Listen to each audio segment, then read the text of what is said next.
네, 감사합니다. 오늘 로마서 7장 우리 나가도록 하겠습니다. 이 로마서 7장은 어려운 장이 아닌데 사실은 그 신학자들 사이에서는 조금 어려운 책으로 이해가 되는 경향이 있어요. 그건 이제 문장 자체가 어렵다기보다는 그 맥락 때문에 그래요.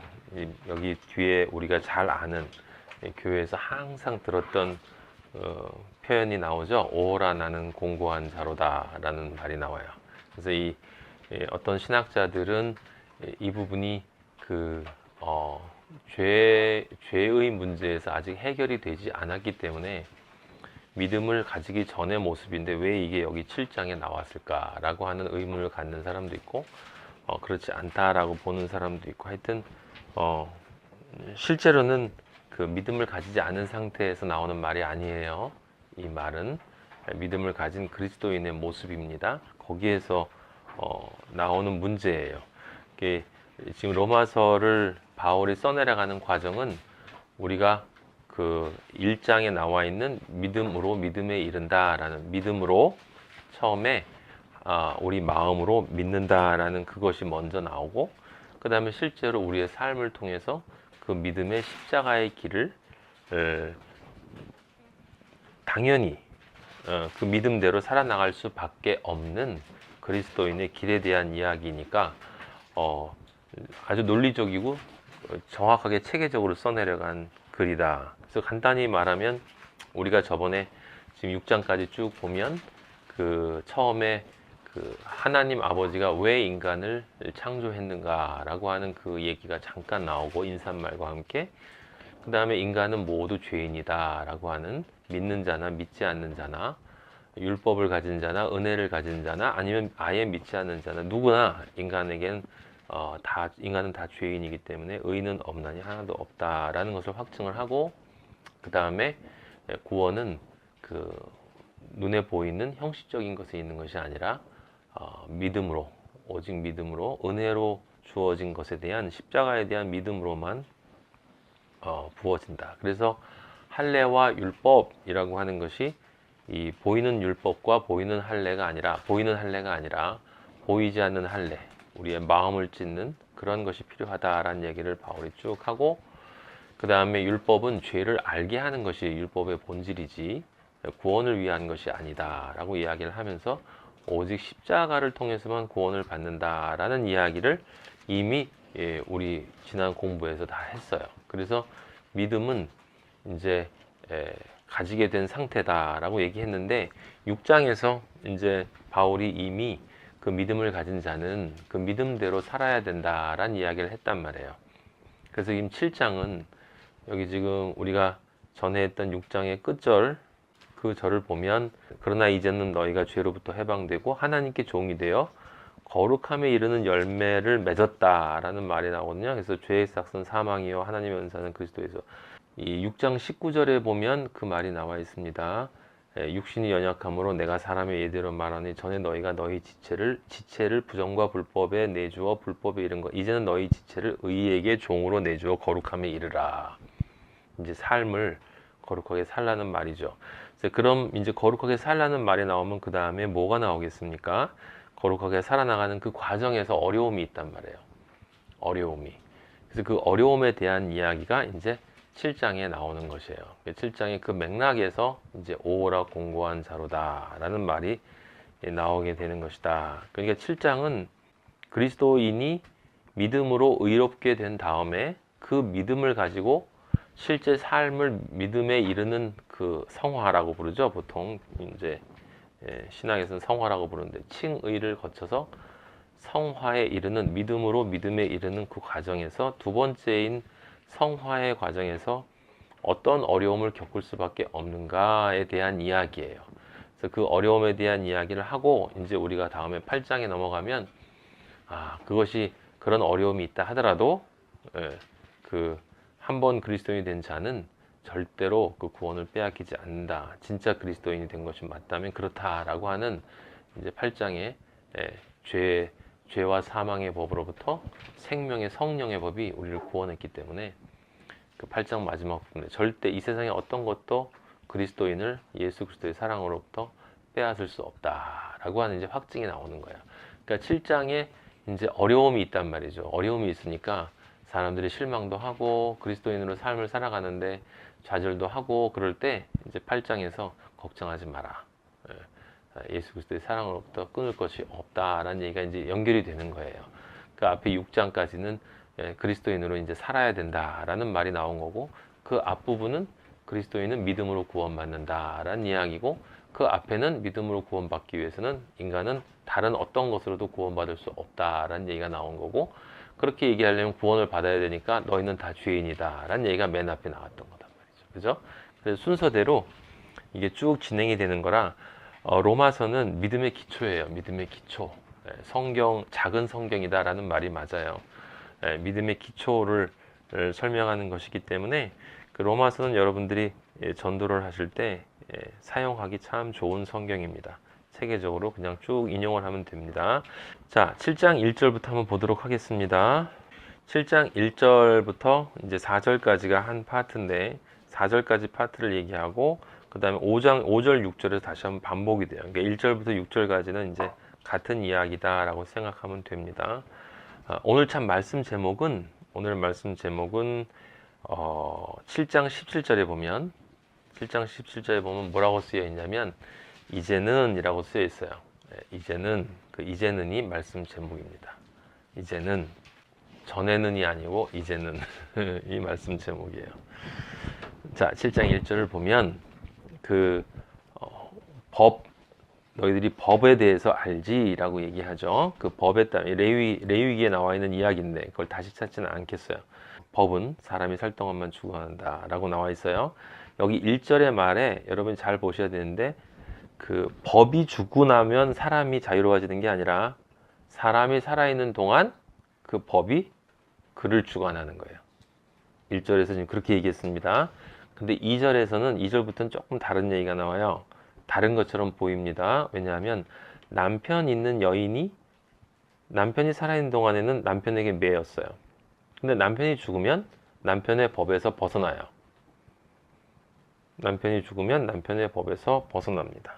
그러므로 만일 남편 생전에 다른 남자에게 가면 음녀지만 남편이 죽으면 그 법에서 자유롭게 된다.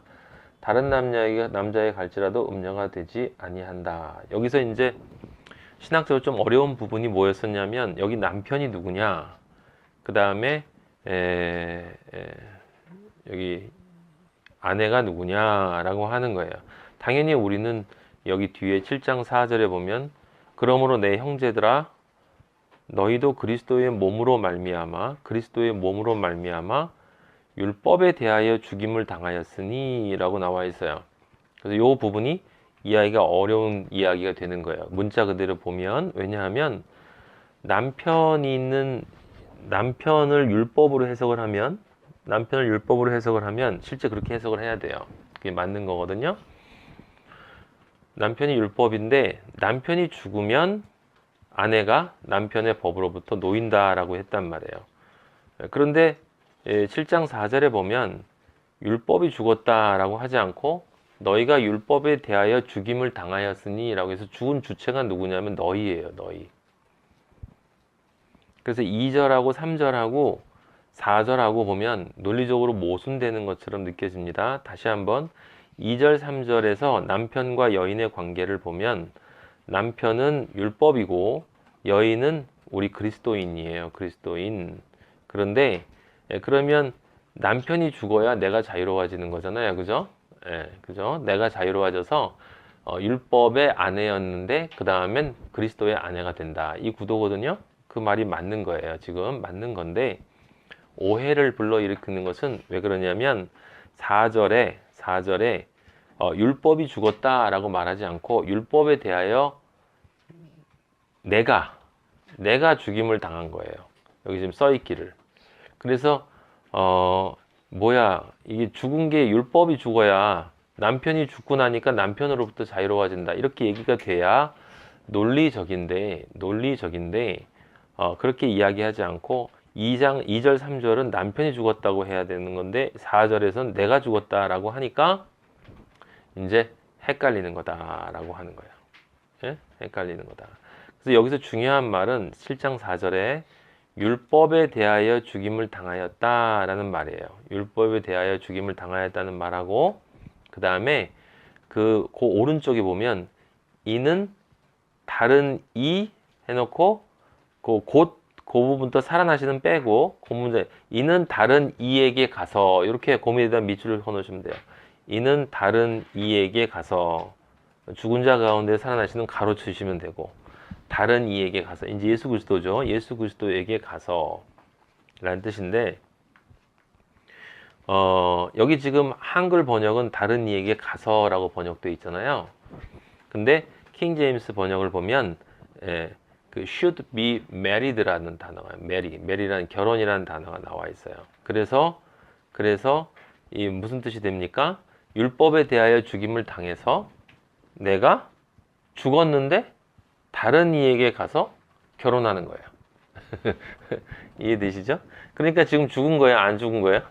안 죽은 거야. 율법에 대하여 죽임을 당했는데 근데 죽임을 당한 내가 다른 이인 예수 그리스도에게로 가서 결혼하는 거예요. 혼례를 치르는 것입니다. 그래야 내가 하나님을 위하여 이제 열매를 맺게 된다라고 하는 거예요. 그래서 여기 지금 율법에 대하여 죽임을 당한다라는 말과 위에 남편이 죽었다라는 말이 서로 동의어가 돼야 된다 이 말이에요. 아시겠어요? 그러니까 위에 남편을 율법이라고 했으니까 율법에 대하여 죽임을 당했다라는 말이나 율법이 죽었다라는 말이나 그게 같은 뜻으로 이해가 돼야 2, 3, 4절이 같은 의미가 되는데 실제 그렇다라고 하는 거죠. 그렇다라고 하는 거예요. 그러니까 그럼 이게 무슨 뜻이냐? 율법에 대하여 내가 죽임을 당했다라는 말과 율법이 죽었다라는 말인데 먼저 율법이 죽었다라는 말. 이 말을 여러분이 생각해 보면 언제 율법이 죽느냐라고 하는 것은 살아있지 못하면 죽은 거예요. 그럼 살아있다라는 것은 무엇이냐? 그 살아있는 생명 현상이 나타나는 것이 살아있는 거예요. 그럼 율법의 생명 현상은 뭐냐면 정죄와 형벌이에요. 정죄와 형벌. 그런데 여러분들도 아는 것처럼 그 예수 그리스도가 율법의 요구를 완전하게 충족시켰어요. 십자가를 통해서. 어떻게? 그 율법이 요구하는 모든 형벌을 혼자서 짊어지심으로 율법의 요구를 완전하게 충족시켰어요. 그럼 율법이 완전하게 충족됐죠. 그럼 그 다음엔 율법은 뭐예요? 할 게 없어요. 할 게 없어. 율법은 더 이상 호흡을 못해요. 이놈이 작동할 수가 없어. 뭐라고 할 수가 없어 우리에게. 그러니까 율법은 정죄를 해야 되고 판단을 해야 되고 형벌을 가하는 기준이 주체가 돼야 되는데 이놈이 그래야 살아있는 건데 이게 살맛이 안 난다. 바꿔 얘기하면 죽은 거예요. 율법이 나에게 어떠한 말도 할 수 없다라는 것은 율법은 어떠한 율법 자체의 생명 현상, 죄를 깨닫게 하고 죄에 대해서 정죄를 하는 그것을 할 수 없게 되어버렸다는 거예요. 뭘 통해서? 십자가를 통해서. 십자가를 통해서. 그게 뭘 상징하는 거야? 율법이 죽었다는 거야.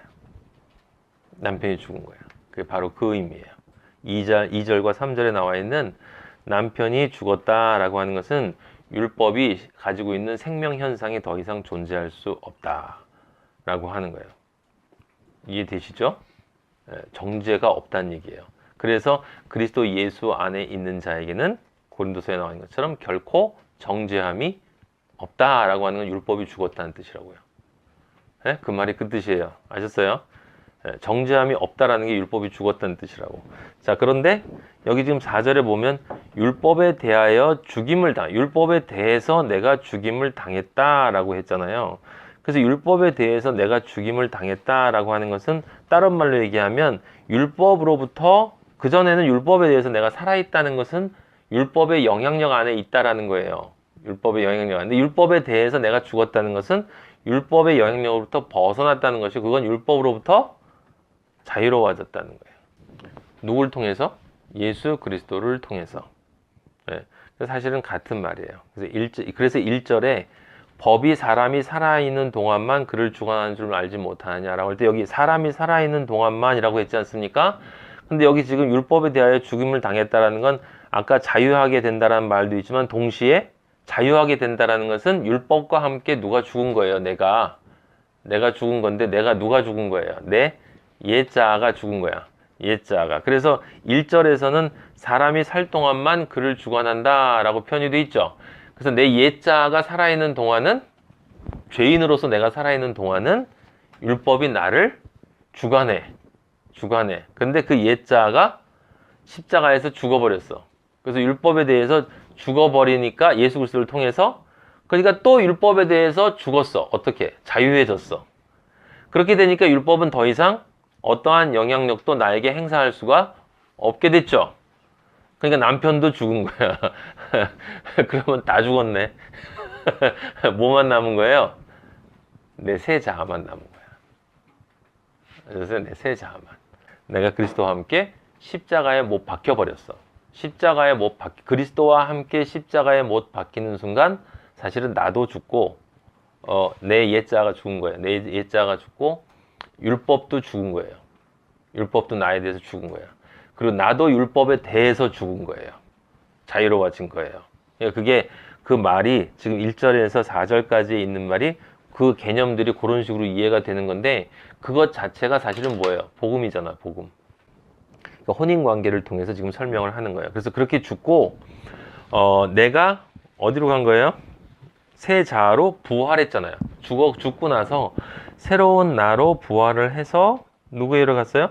예수 그리스도에게로 갔어요. 가서 거기에서 그리스도와 함께 춤을 추고 기쁨과 희락과 화평을 누리면서 살아가는 열매를 맺고 있다라고 하는 거죠. 참 좋습니다. 그죠? 참 논리적이에요. 논리적이에요. 근데 이게 이렇게 이해가 안 되면 되게 어려워요. 어렵습니다. 네. 하지만 이제 여러분 다 이해가 되셨을 것으로 믿습니다. 정확하게 그렇게 이해를 하셔야 돼요. 내 옛자가 죽고, 율법이 그래서 죽고, 그 다음에 내가 옛자에 대해서 또 죽었다, 자유해졌다. 이렇게 세 가지 포인트가 이 지금 1절에서 4절 사이에서 이해가 되어져야 되는 거예요. 그냥 율법이 죽었으니까 난 자유야. 그냥 단순히 그게 아니라고요. 물론 저도 옛날엔 그렇게 알고 있었지만.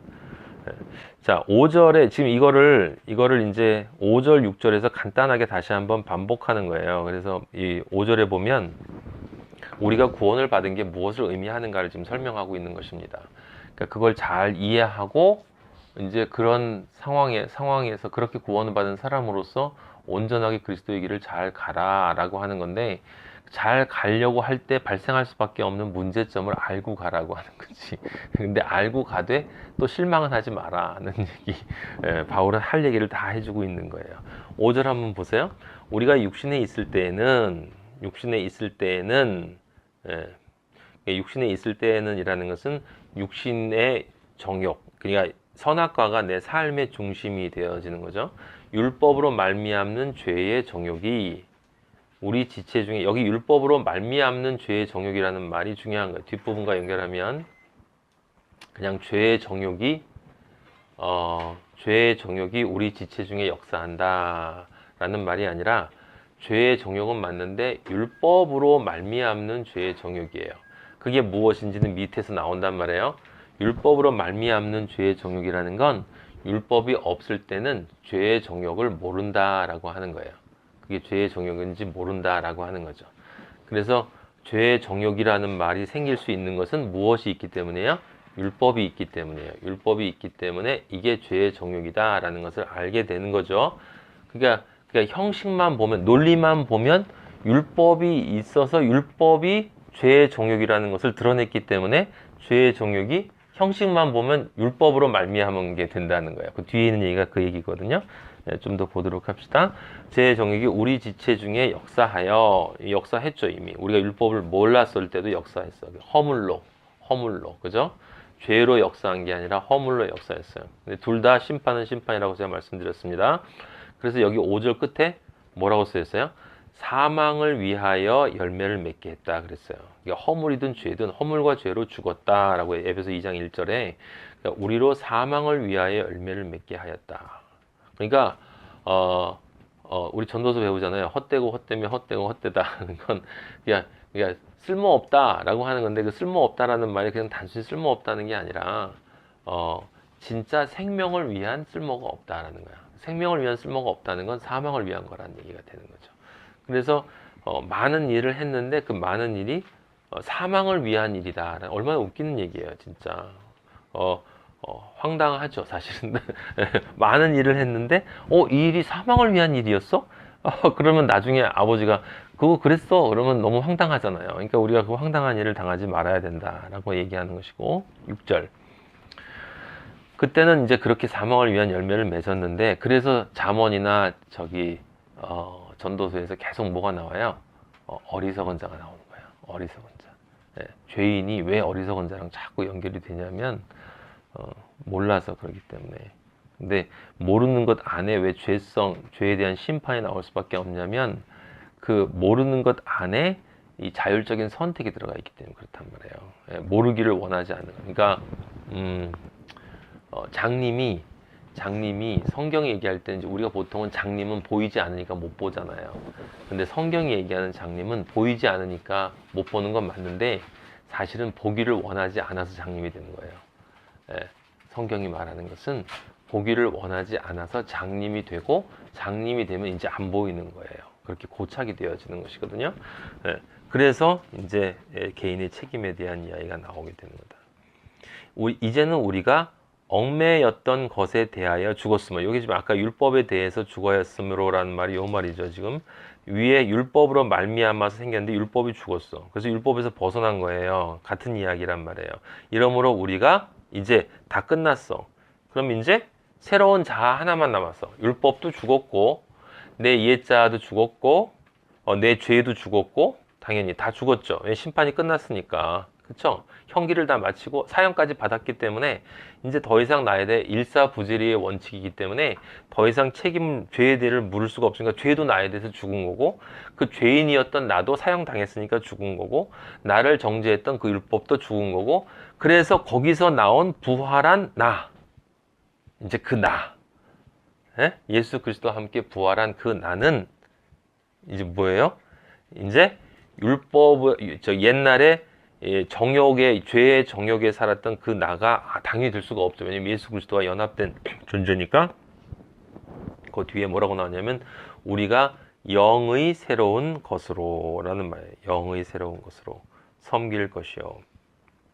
여기 영의 새로운 것이라는 말은 성령과 나의 영의 연합으로 여러분이 봐도 좋고 성령의 새로운 것으로 보아도 좋아요.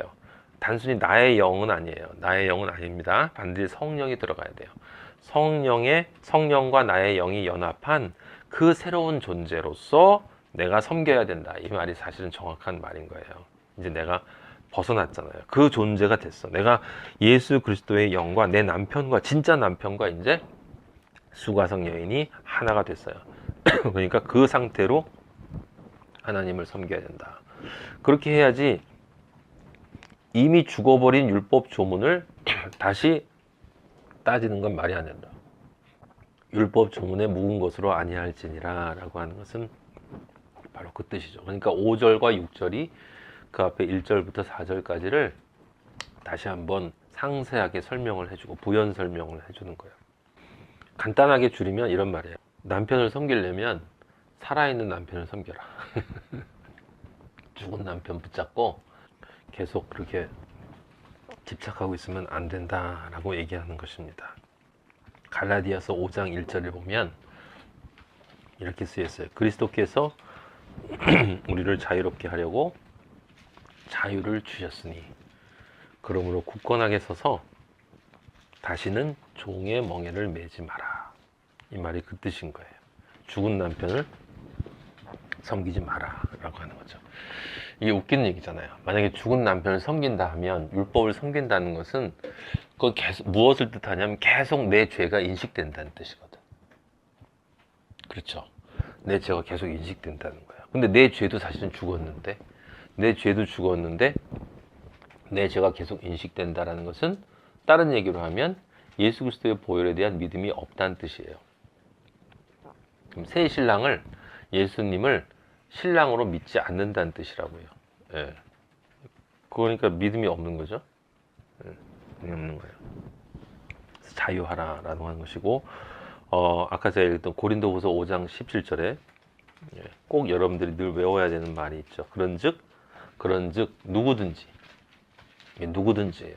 누구든지 그리스도 안에 있으면, 이 그리스도 안에 있으면이 우리가 아는 익숙하지 않은 말로 뭐예요? 태초에 시작 안에서 시작 안에 있으면 새로운 피조물이라. 이전 것은 지나갔다.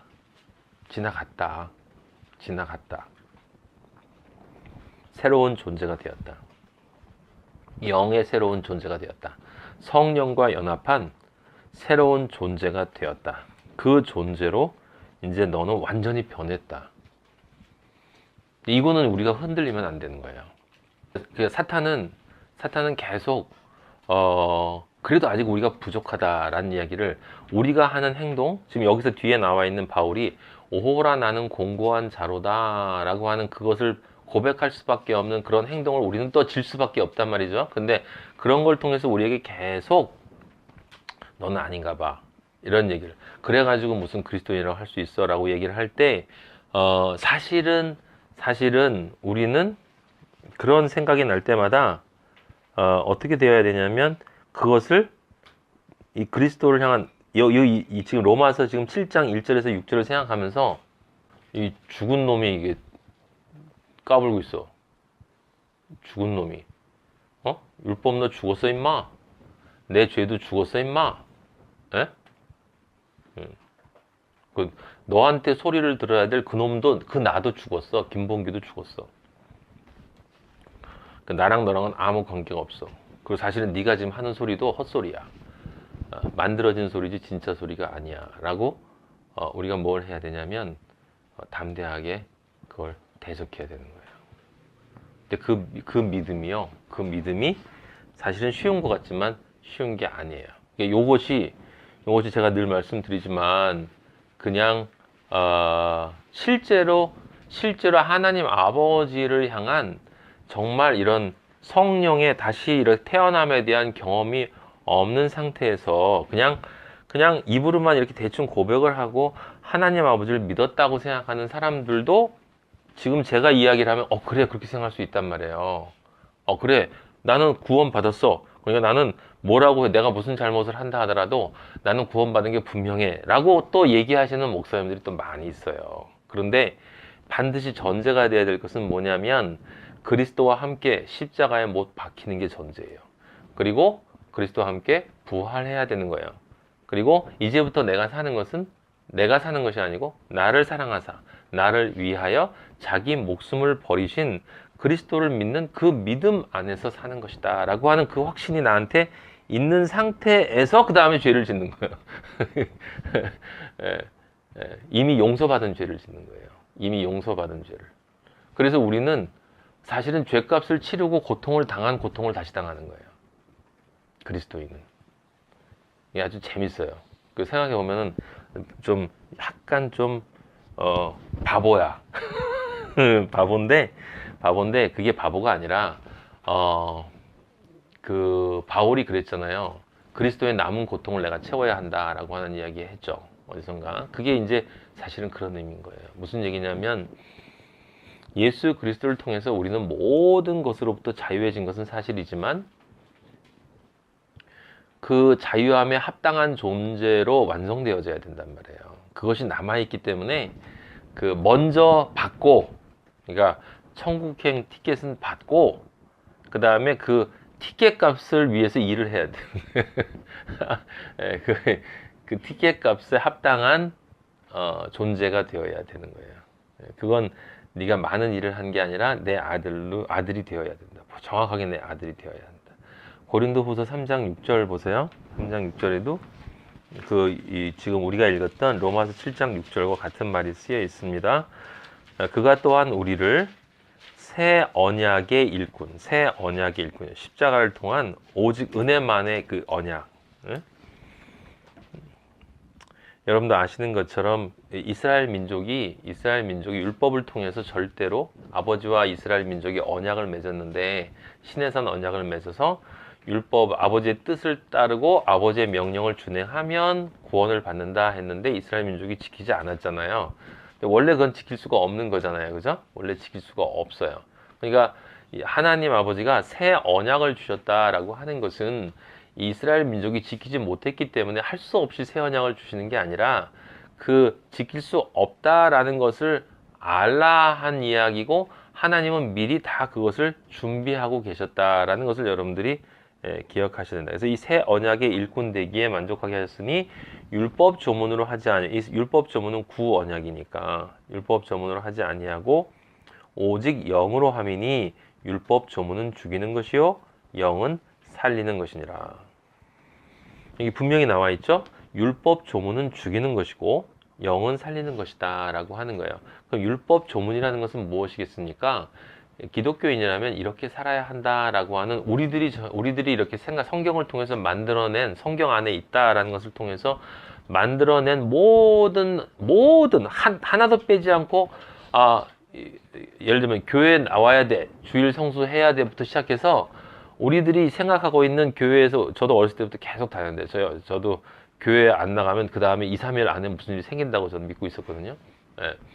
사고가 나거나 아니면 다치거나 아니면 성적이 떨어지거나 시험을 못 보거나 뭔 일이 생긴다고 저는 믿었어요. 어렸을 때. 그렇게 배웠기 때문에 하도 그렇게 얘기를 해서. 그런 게 율법 조문이에요. 지금 우리 이 기독교 안에도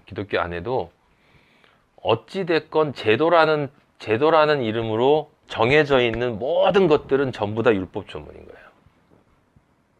아버지는 딱 하나, 다른 거 아니거든요. 영의 새로운 것이 아니고는 안 된다. 영의 새로운 것, 오직 그래서 영과 진리로 예배한다라는 거예요. 영과 진리로 예배한다라고 하는 거예요. 그래서 영과 진리로 예배하는 건 여러분의 그리스도인으로서의 삶이고 그리스도인으로서의 존재인 거예요. 하나님과 나와의 관계인 거예요. 그것이 없으면 그것 이외에 이 세상에서 내가 기독교라는 이름으로 무엇을 한다 하더라도 아무 소용이 없는 거예요. 이게 그러니까 이렇게 생각하면 굉장히 쉽고요, 간단한 거예요. 다르게 생각하면 굉장히 어려운 거예요. 굉장히 어려운 거예요. 그 세상에 그 수많은 기독교인으로서의 삶을 살았는데 꽝. 그러면 앞에 나와 있는 것처럼 다시는 여기 지금 율법 조문은 죽이는 것이다 분명히 쓰여 있습니다. 3장 7절 돌에 써서 새긴 죽게 하는 율법 조문의 직분도 모세의 직분이죠. 영광이 있어 이스라엘 자손들은 모세의 얼굴이 없어질 영광 때문에도 그 얼굴을 주목하지 못하였거든.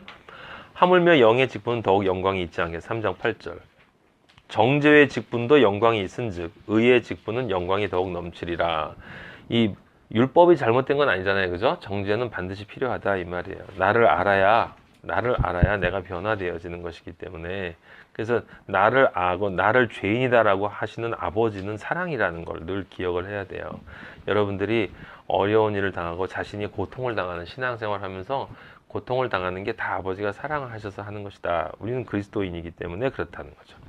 자, 그게 6절까지 그 얘기고. 자, 그럼 이제 이런 생각을 할 수가 있지 않습니까? 율법 조문 죽이는 거다. 그래서 우리는 지금 율법으로부터 죽었다. 율법도 죽었고 나도 죽었다. 그렇게 하면 이제 사람들이 들을 때 그럼 율법은 원래 나빴던 거구나. 이렇게 생각을 할 수가 있는 거죠. 이제 자유해졌으니까 다행이다. 이렇게 생각하면 율법은 무조건 잘못된 것이다 라고 생각할 수가 있다라고 하는 거예요. 근데 그렇기 때문에 바울이 7절에서 그렇지 않다라는 얘기를 하는 거예요. 율법의 본질에 대해서 다시 한번 강조를 해줘요. 그런즉 우리가 무슨 말 하리요? 율법이 죄냐? 이게 그 뜻이에요. 율법이 죄냐? 그러니까 죄가 죽은 것처럼 율법도 죽었다 그러니까 그러면 율법이 죄냐? 그럴 수 없느니라. 왜? 율법도 사랑이다. 왜냐하면 율법이 있었기 때문에 내가 죄를 알게 됐다. 율법이 탐내지 말라 하지 아니하였더라면 내가 탐심을 알지 못하였으리라. 탐심은 계속 부렸겠지만 탐심인지는 몰랐을 거다 이런 말이에요. 죄의 정욕과 율법이 함께 가는 거예요. 예. 그래서 사람들이 생각할 때는 죄의 정욕하고 율법이 한 통속이 돼서 가니까 함께 죽었기 때문에 그 둘 다 나쁜 거냐 이렇게 생각할 수가 있다는 거예요. 이스라엘 사람들 생각에. 그죠? 그런데 로마 교회 생각할 때 그렇게 생각할 수 있으니까 바울은 그게 아니고 율법은 죄를 깨닫게 해주기 위해서 있는 것이고 율법이 도와주었기 때문에 우리가 죄인임을 깨닫으니까 율법이 얼마나 좋은 거냐라고 하는 거예요. 그런데 그 얘기를 하기 전에 그 얘기가 어디 나오냐면 지금 12절에 나와요. 12절에. 그죠? 율법이 죄냐? 그럴 수 없느니라. 그다음 답이 12절에 나와요. 이로 보건대 율법은 거룩하고. 율법이 거룩하대요. 계명도 거룩하고 의로우며 선하다. 율법이 왜 거룩하냐? 율법은 그리스도인의 삶에 대한 계명이에요. 세상 사람과 분리되어진 세상 사람과 완전히 이렇게 분리되어져서 순전하게 살아야 될 그 계명을 나타내는 것이기 때문에 당연히 율법은 거룩한 거예요. 사람 지키지 못해서 그렇지. 그 다음에 의롭죠. 왜? 왜냐하면 율법에 따라서 하나님의 공의의 심판이 내려지기 때문에 율법은 의로워요. 그 율법에 따라서 판단을 내리는 것은 절대로 하나님의 공의에 어긋나지 않기 때문에 의롭죠. 그리고 선해요. 왜 선합니까? 율법을 통해서 내가 죄를 깨닫게 되고 그 죄를 깨닫기 때문에 예수 그리스도의 은혜를 내가 받아들이게 되고 그렇게 함으로써 하나님이 원하는 그 십자가의 길을 가게 되는 그 길을 가게 되기 때문에 그 하나님이 원하는 뜻에 따른 길을 가게 되니까 하나님이 원하는 뜻에 따라 가는 것이 선이잖아요. 그래서 율법이 그렇게 가게 만드니까 선한 거예요. 그래서 거룩하고 의롭고 선해요. 예? 예. 디모데전서 1장 8절에 보면 이렇게 쓰여 있습니다. 그러나 율법은 사람이 그것을 적법하게만 쓰면 선한 것이다 라고 나와 있어요. 거기 보면 거기 적법하게 쓴다라는 말이 다른 것이 아니라 그 율법을 통해서 죄를 깨닫는 것에만 그쳐야 된다는 뜻이에요. 적법하게 쓴다는 얘기는 그 율법을 통해서 구원을 받으려고 하면 안 되는, 그건 적법하지 않은 거야.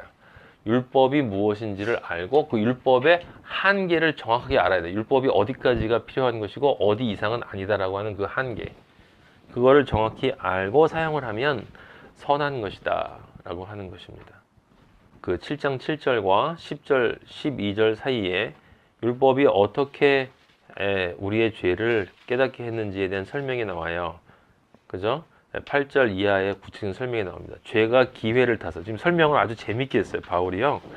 죄가 기회를 탔대요. 죄가 마치 사람 같아. 마치 사람 같죠. 그죠? 사람처럼 어떤 주체야. 기회를 타서 율법 계명으로 말미암아 내 속에서 온갖 탐심을 이루었어. 실제 탐심을 이룬 건 누구예요? 내가 이룬 건데 죄가 탐심을 만든 것처럼 지금 설명을 하죠. 왜 그렇게 되는 거예요? 그 죄가 계명 때문에 죄임이 드러난 거다 이 말이에요. 그죠? 탐심이 명문화되었다 이거야. 사람들에게 그것이 그것이라는 것을 알게 되었다. 마치 그게 죄가 기회를 타고 살짝 스며 들어와서 탐심을 만들어낸 것처럼 설명을 하는데 실제로는 위에서 얘기한 바로 그 뜻이에요. 율법이 없으면 죄가 죽은 것입니다. 죄가 죽은 것이다 라는 말이 뭐예요? 내가 죄를 모른다라는 뜻이에요. 아까도 제가 얘기했지만 죽었다라는 말은 생명현상이 없는 것이에요. 생명현상, 실제 해야 할 활동을 하지 못하는 것. 죽음이라고 하는 것은요, 활동의 정지예요, 여러분. 우리 인간도 죽음이라는 것은 다른 것이 아니고 활동의 정지예요. 우주도 마찬가지로 우주의 죽음도 우주의 활동의 정지. 활동이 정지되면 그걸 죽었다고 하는 것입니다. 다른 것이 아니에요. 죽음이라는 것은. 그래서 잠자는 것도 프로이트는 죽었다가 우리가 아침에 일어나면 살아난다 이렇게 죽고 산다 이렇게 얘기를 하는 사람도 있는데 프로이트 한 말이지만 어쨌든 죽음은 활동의 정지다 라고 하는 것입니다. 자, 그 다음에 죄가 죽은 것인데 9절에 보면 율법을 깨닫지 못했을 때에는 내가 살았다. 내가 살았다는 것은 내가 살았다고 생각한다는 거예요. 사실은 그때 내가 죽어 있었는데 계명이 이름에 죄가 살아나고 나는 죽었다. 지금 나는 죽었다 할 때 이 나는 앞에 난데 그것은 뭐냐면 살았다고 믿었던 나의 죽음이에요. 살았다고 믿었던 나의 죽음. 그 옛자의 죽음을 나타내는 거죠. 죄는 10절도 마찬가지예요. 생명에 이르게 할 그 계명이, 요 부분은 잘 정확하게 알고 계세요. 생명에 이르게 할 그 계명이 그냥 그 계명이라고 하지 않고 생명에 이르게 할 계명이래요. 율법이 내게 대하여 도리어 사망에 이르게 하는 것이 되었도다. 생명에 이르게 할 계명이라는 말을 왜 썼느냐? 왜냐하면 하나님이 율법을 주시면서 너희가 이 율법을 준행하면 살리라 그랬거든. 준행하면 너희들이 나의 백성이 될 것이다. 난 너희 아버지가 될 것이다. 라고 했거든요. 예? 예, 그리고 복을 받고 신명기 28절 그 다음 뭐야? 안 지키면 저주 예, 저주 곱하기 한 뭐 이렇게 돼요. 그래서 생명에 이르게 할 그 계명이라는 말은 그 뜻이에요. 실제로 율법을 지키면 생명은 맞아요. 근데 우리는 율법을 지킬 수가 없기 때문에 아버지의 율법을 주신 것은 죄를 알고 우리가 죄를 지을 수밖에 없는 존재를 알고 그렇게 함으로써 예수 그리스도가 올 수밖에 없는 이유를 알고 예수 그리스도가 오신 것에 대해서 감사하고 그런 것들을 알게 하시기 위해서 필요한 것이다 라는 거죠. 그래서 우리가 어린애들 키울 때도 우리 여기 다에도 있지만 제가 그냥 해주지 않고 너 한번 해봐 라고 하는 것도 애가 그걸 해보려고 하다 못하면 그 다음에 내가 탁 해주면 역시 아빠 이렇게 한단 말이에요. 그러니까 이게 사람 사는 거나 영적인 부분이나 육적인 부분이나 사실은 똑같아요. 똑같은데 그렇습니다. 자, 그럼 이제 13절로 넘어가겠습니다. 그런즉 선한 것이 내게 사망이 되었느냐? 당연히 아니죠. 선한 것인데 율법은 선한데 내게 사망이 되었느냐? 그럴 수 없느니라. 오직 죄가 죄로 드러나기 위하여 선한 것으로 말미암아 나의 옛 자아를 죽게 만들었으니 이는 계명으로 말미암아 죄로 심히 죄되게 하려 하며 여기 심이라는 말은 부사인데 이게 상대적 개념이죠. 사람들은. 하지만 이건 그런 개념이 아니에요. 그죠? 절대적 개념입니다. 죄가 아닌 것으로 알았던 것을 완전히 죄로 깨닫게 되는 것을 뜻하는 것이다 라는 것을 여러분들이 성경에서 상대적 개념 부사는 다 절대적이라는 것을 여러분들이 참고로 알고 이제 읽으면 좀 편해요. 거의 다 그런 것으로 알고 제가 다 확인을 해보진 않아서 그렇게 참고하시면 좋겠습니다. 7장 14절 우리가 율법은 신령한 줄 알거니와 나는 육신에 속하여 죄 아래에 팔렸도다. 지금 율법이 신령한 줄 안다니 아까 그 얘기예요. 생명에 이르갈 율법. 하나님 아버지가 주신 것이거든요. 생명의 법으로.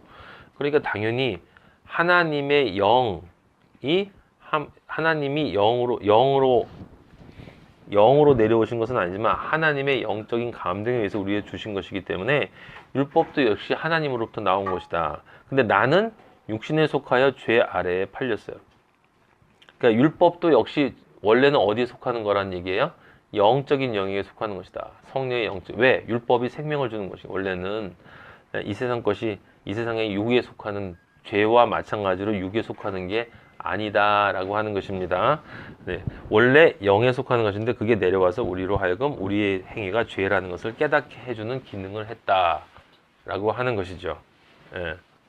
15절 내가 행하는 것을 내가 알지 못하나니 내가 원하는 것은 행하지 아니하고 도리어 미워하는 것을 행하며. 자, 여기서부터 이제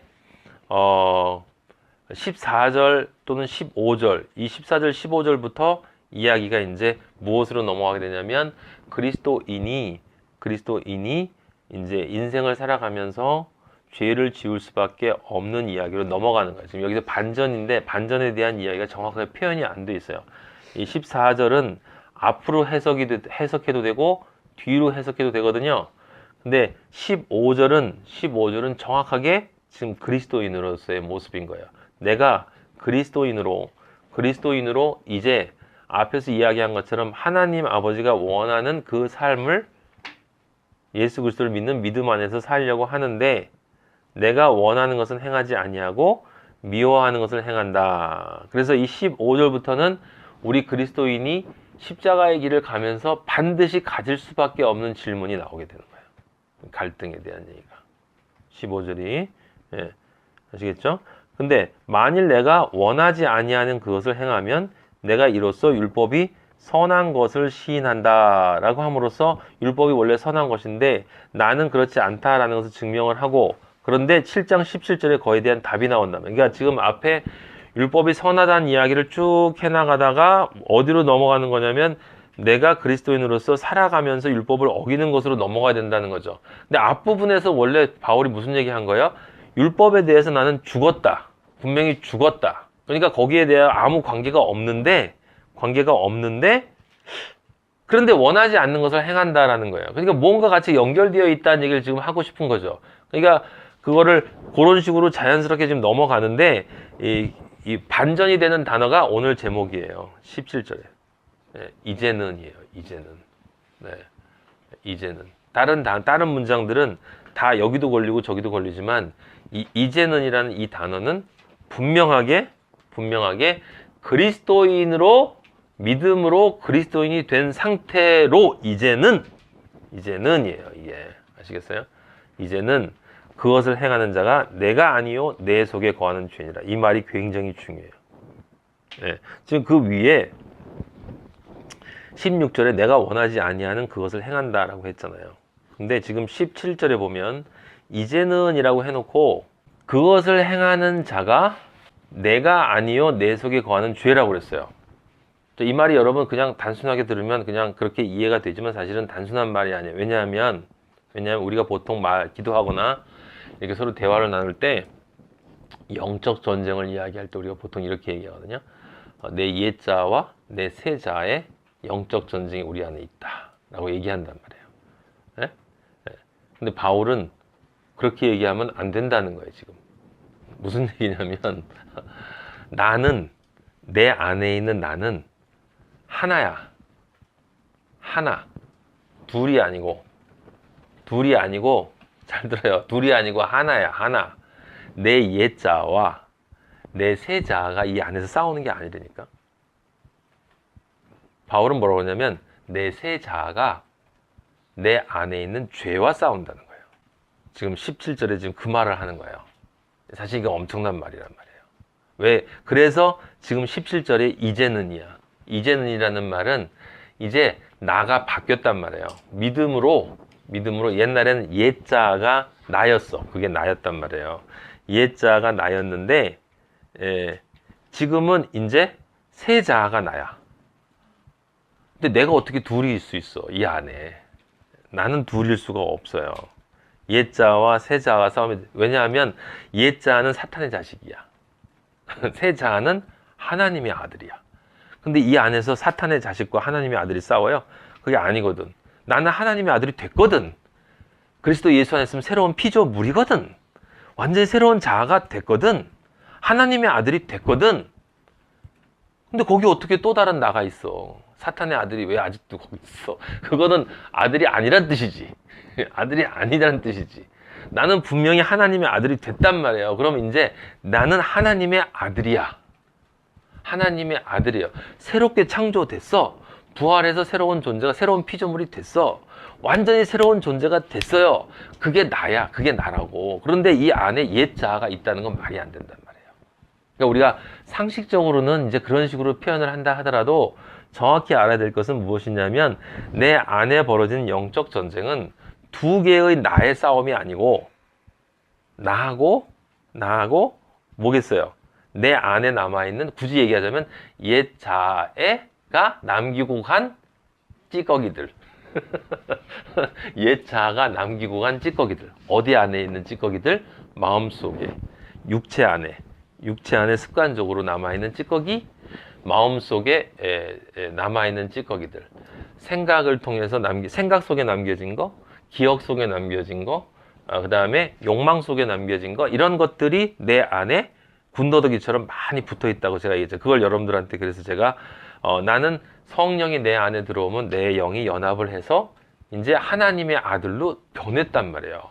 아버지가 볼 땐 제가 전에 말씀드린 것처럼 우리 안에 죄가 있느냐 죄가 없느냐, 죄 있다 당연히 죄가 있다. 그런데 하나님 아버지 우리한테 죄 없다고 하신다. 그건 예수 보혈로 덮었기 때문에 아버지가 안 봐주시는 거예요. 간과해 주신다라고 얘기해요. 간과. 안 본 것처럼 해주신다는 거예요. 하나님 아버지가. 예. 근데 그 하나님 아버지가 안 본 것처럼 한다는 이야기는 다 보면서 안 보이는데 이런 게 아니라 하나님 아버지는 진짜로 안 봐주신다는 이야기예요. 아버지가 보시면 진짜 안 보인다. 예. 실제로 안 보인단 말이에요. 하나님 아버지가 우리를 보면 안 보여요. 예수님의 보혈이 있기 때문에. 근데 믿음이 없으면 예수님의 보혈에 뭐가 생겨? 균열이 생겨. 그 균열이 생기면 그 틈 사이로 우리가 보여. 그럼 더러워요. 보인단 말이에요. 그래서 우리가 믿음의 방패를 가져야 돼요. 그 사탄에 대한 믿음의 방패인 건데, 하지만 그 믿음은 또 뭐가 되냐면 예수 그리스도의 보혈에 대한 믿음은 우리가 가지고 입어야 될 의의 옷이란 말이에요. 그 의의 옷이 찢어지면 틈이 보인단 말이에요. 하나님이 보이거든. 보이면 지저분해. 그래서 믿음이 온전하지 않으면 하나님 아버지 앞에 못 가는 거예요.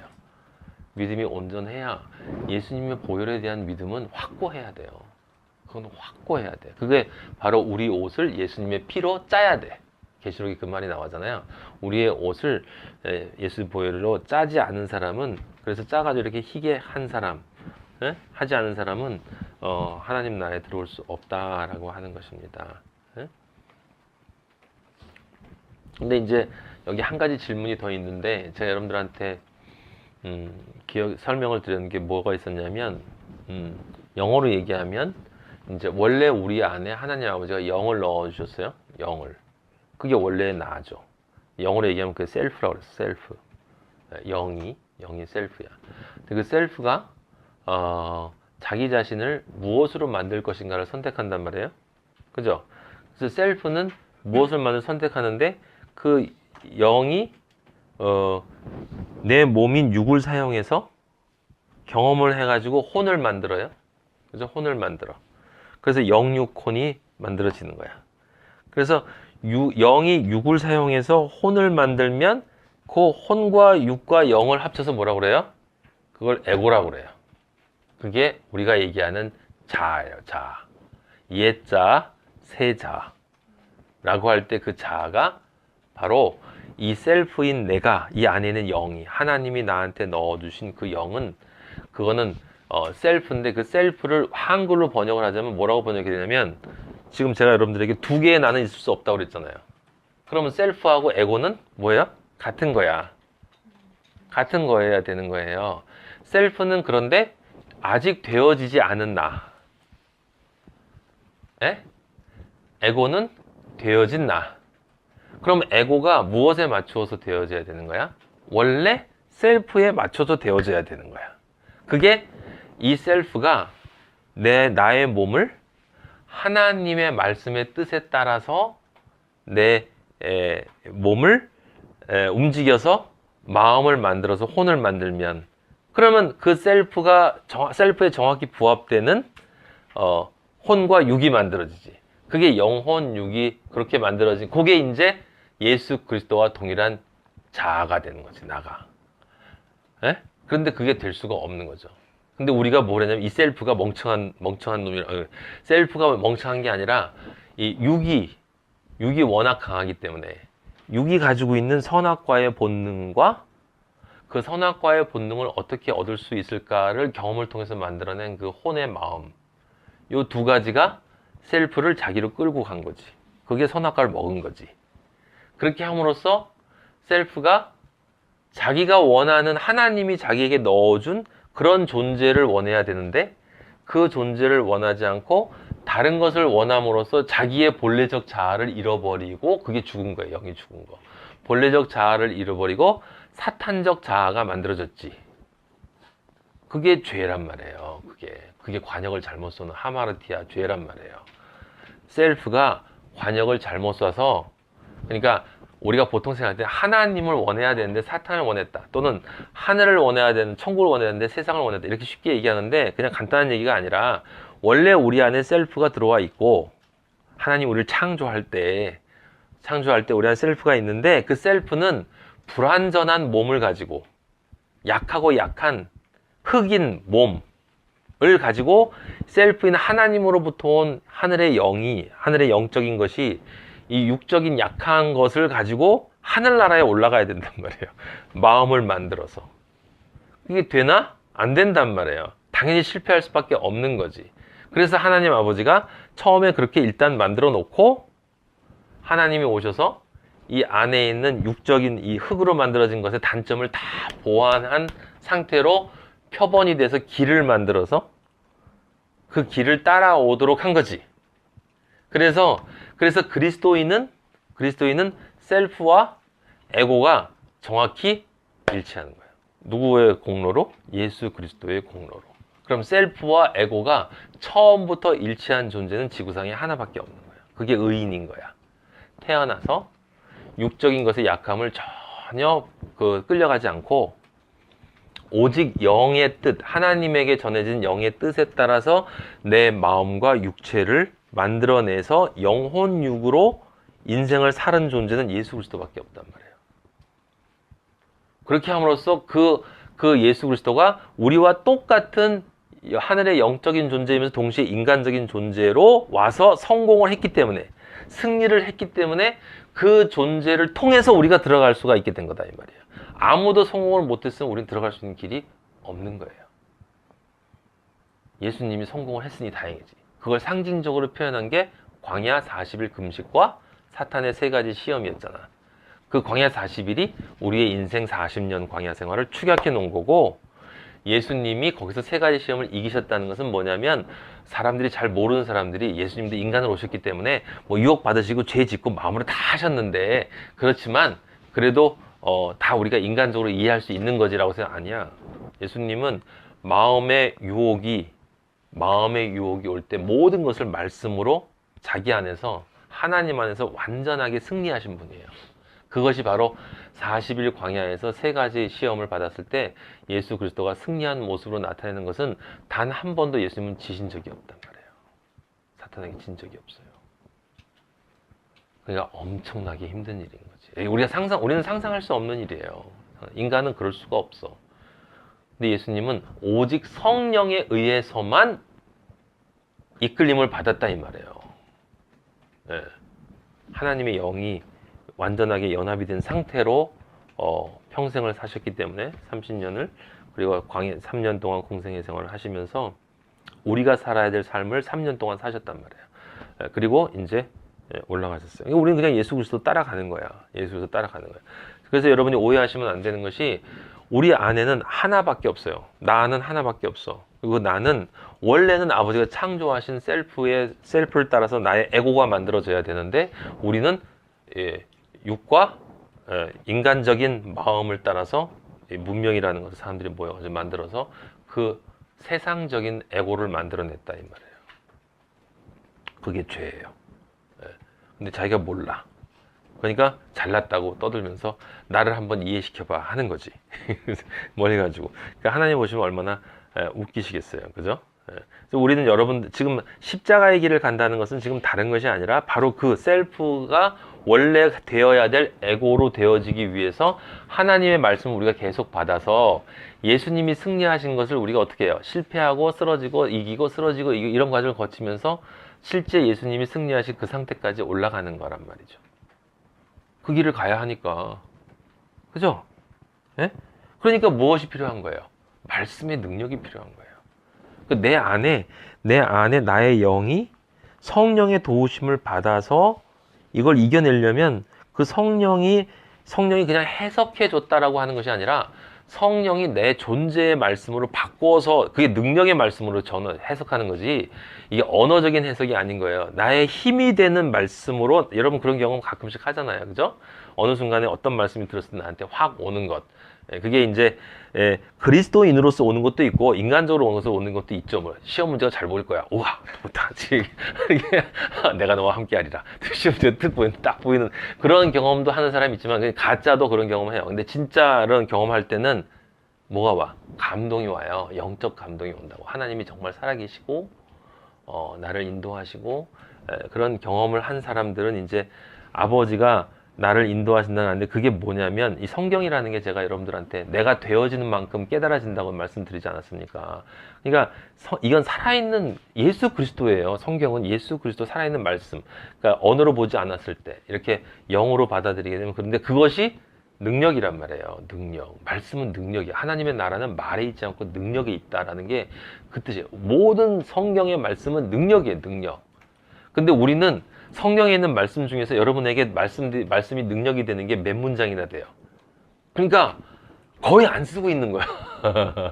능력의 말씀을, 능력을 거의 안 쓰고 있는 거야. 가끔씩 그냥 이렇게 목사님, 교회 가면 목사님한테 들은 얘기 몇 개지, 뭐 이사야서 어디 나와 있는 거 몇 가지 뽑아가지고 그거 이제 집에다 붙여놓고 다 외워놓고 이렇게 우리가 겨우 그걸 쓰고 있다는 말이죠. 근데 이 성경 66권 전체에 들어있는 이 모든 말씀이 다 능력이거든.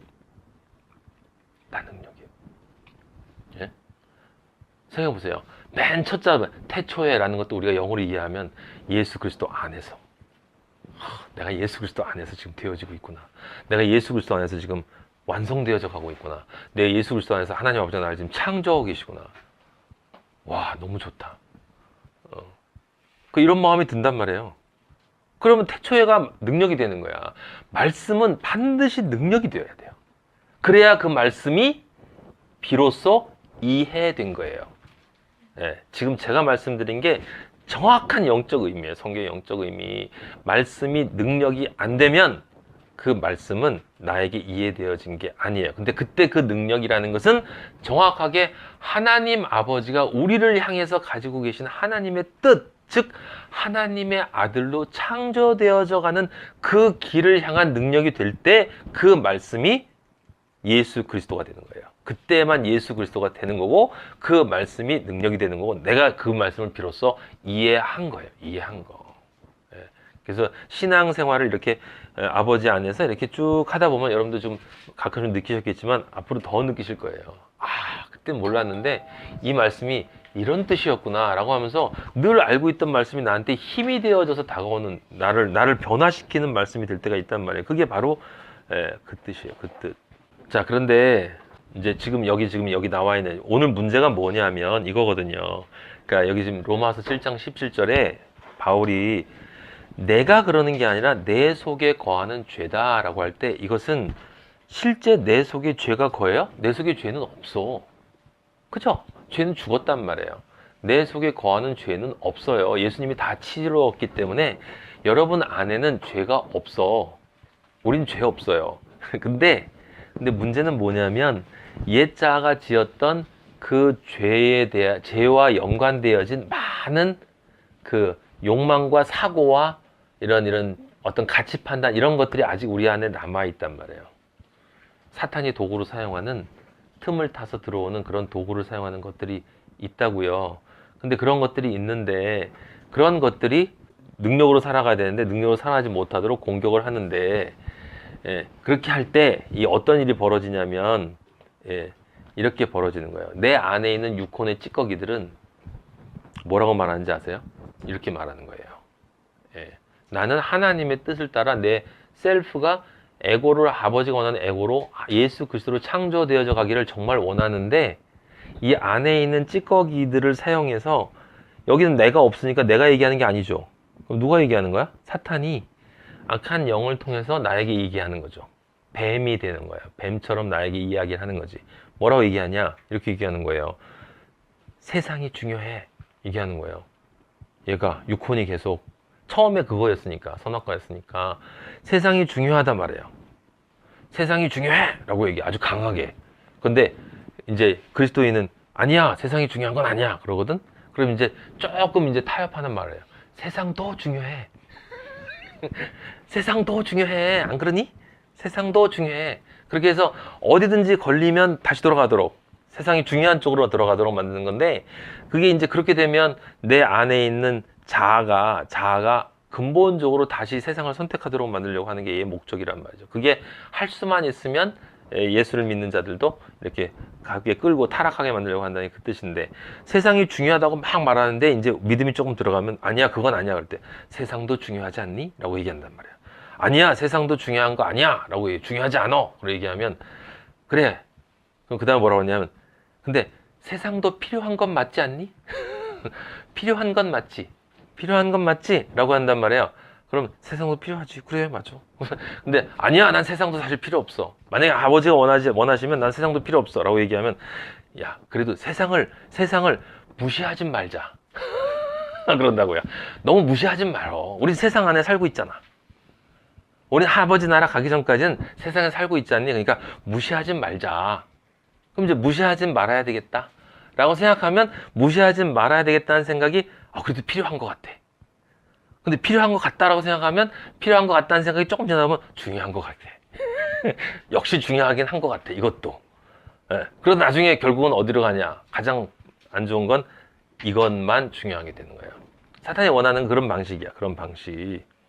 우리는 어딘가에서 하나님 아버지 길을 가는 도중에 우리의 안에 있는 예수 그리스도를 향한 마음은 분명히 정해져 있는데, 우리 안에 있는 찌꺼기들을 통해서 그렇게 얘기할 때 이 안에 있는 내 자아가 그런즉 새로운 피조물인데, 이 새로운 피조물이 자꾸 애굽을 돌아보려고 한다, 이런 얘기예요.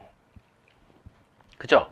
그게 바로 지금 제가 얘기한 그거예요. 근데 세상이 중요하다라고 하는 말에, 제가 아까 말씀드린 중요하다, 그것도 중요하지 않니? 여기에다가 여러분이 바꿔놓으면 다 맞아떨어져요. 돈이 중요해. 아니야. 돈도 중요해. 아니야. 돈이 필요는 하잖아. 아니야. 돈 무시하지 말어. 그죠? 그 다음에 인간관계가 중요해. 인간관계도 중요하지 않니? 인간관계 필요 없다고 하지 말자. 무시하지 말자고. 세상에 살면 필요하잖아. 어? 인간관계. 또 뭐가 있어요? 다 맞아떨어져요. 친구가 필요하잖아. 가족. 기독교인들이 제일 많이 걸리는 게 가족이에요. 가족. 그리스도인들도. 여러분들이 꼭 명심하셔야 돼요. 여러분들이 정말 하나님의 자녀가 됐으면 우리는 새로운 피조물이고, 새로운 피조물은 새로운 공동체를 구성하는 것이에요. 새로운 공동체를 구성할 때는, 새로운 공동체는 아버지 하나님 하나와 아들들밖에 없어. 형제들. 다 형제들이에요. 그래서 그리스도인들은 남녀가 결혼하면 무슨 뭐 남녀평등 이런 얘기를 안 해도 서로가 존중하는 거야. 서로가 존중할 수밖에 없는 거예요. 왜냐하면 저 사람도 여자도 아니고 나도 남자가 아니고 우리는 둘 다 그리스도의 신부인데 또 동시에 하나님의 아들이기 때문에 당연히 그리스도가 안에 있는 거예요. 이 안에 그리스도가 있어. 그리스도가 있기 때문에 내가 그리스도가 있는데 어떻게 이 사람을 함부로 대해요? 어떻게 내가 함부로 다른 사람한테 이러해라 저래라 욕을 할 수가 있어? 이 안에 그리스도가 있어. 그리스도가 있는데 내가 어떻게 이 사람을 함부로 대하냐고. 진짜 그리스도인이 맞다면 대할 수 없어요. 그렇게 대할 수 없어. 그래서 우리가 회개를 해야 되는 거지. 예? 그럼 그 다음에는 세상에서 얘기하는 무슨 가족이니 친구니 뭐 이런 것이 우리는 다 초월돼. 그냥 누구를 봐도 다 세상 사람들이 가족을 사랑하는 것보다 더 사랑해. 왜요? 살리고 싶으니까. 말씀을 줘서 예수님을 믿게 해서 함께 형제가 되어져서 하늘나라로 갔으면 좋겠다라는 간절한 마음이 생기기 때문에, 예? 그게 가족이니까 우선 그러면 안 되는 거예요. 그것도 사실은 우리는 인간적인 마음이 있기 때문에 당연히 우리 가족은 그래도 구원시켜야지라고 생각할 수 있을지 모르지만, 여러분 그것도 제가 조심스럽게 말씀드리지만 그것도 인간적인 생각이에요. 모든 것은 다 하나님 아버지한테 맡기되, 우리가 하나님 아버지 앞에 바로 섰는가? 나는 지금 세상이 중요하다 말하는가? 나는 세상도 중요하다 말하고 있는가? 나는 세상도 필요한 것이라고 말하지 않나? 세상을 무시하지 말자고 말하지 않나? 어? 이 세상에 사는 동안 세상이 필요하지 않나? 이런 얘기를 하고, 그 중에 나는 어떤 사람인가라는 나를 점검하고 진지하게 하고, 그 다음에 하나님 아버지와 나의 관계가 거룩하게 정리가 되고 나서, 그리고 다른 사람과 이렇게 이웃을 사랑하는 마음이 있어야 된다, 이런 이야기죠. 성공도 마찬가지예요, 여러분. 근데 이렇게 생각해 보세요. 지금 바울이 그 얘기를 하고 있잖아요. 6호는 계속 지금 이 얘기를 하고 있거든요. 성공도 중요하다. 성공이 중요해. 성공도 중요해. 성공도 필요해. 성공은 무시하지 말자. 이렇게 얘기하고 있는데, 그게 지금 뭐라고 그랬습니까? 이건 다 죽이는 거다 그랬단 말이에요. 지금 바울이 내 속사람으로는 하나님의 법을 즐거워하고 있는데, 내 안에 있는 어떤 찌꺼기들은 세상의 법을 즐거워하고 있다, 이 말이에요. 근데 여러분, 이게 그리스도인이 아닌 사람만 이러는 게 아니라 그리스도인도 이렇다는 거예요. 예, 위로를 받으세요. 위로를 받으세요. 예, 아버지가 여러분 다 사랑하십니다. 약한 내 모습 그대로 아버지는 사랑하세요. 나의 약함 그대로. 내가 쓰러지고 또 쓰러져도 아버지는 사랑하세요. 네가 이 땅을 떠나기 전까진 너에게 기회가 있고 난 널 사랑하고 네가 반드시 나에게로 다시 돌아올 걸 나는 믿고 소망하고 기다린다. 우리보다 더 간절한 소망을 가지고 우리를 기다리시는 분이 아버지예요. 사랑하는 마음으로 내 아들이 빨리 왔으면 좋겠는데, 이게 이 자식 조금만 이게 아니라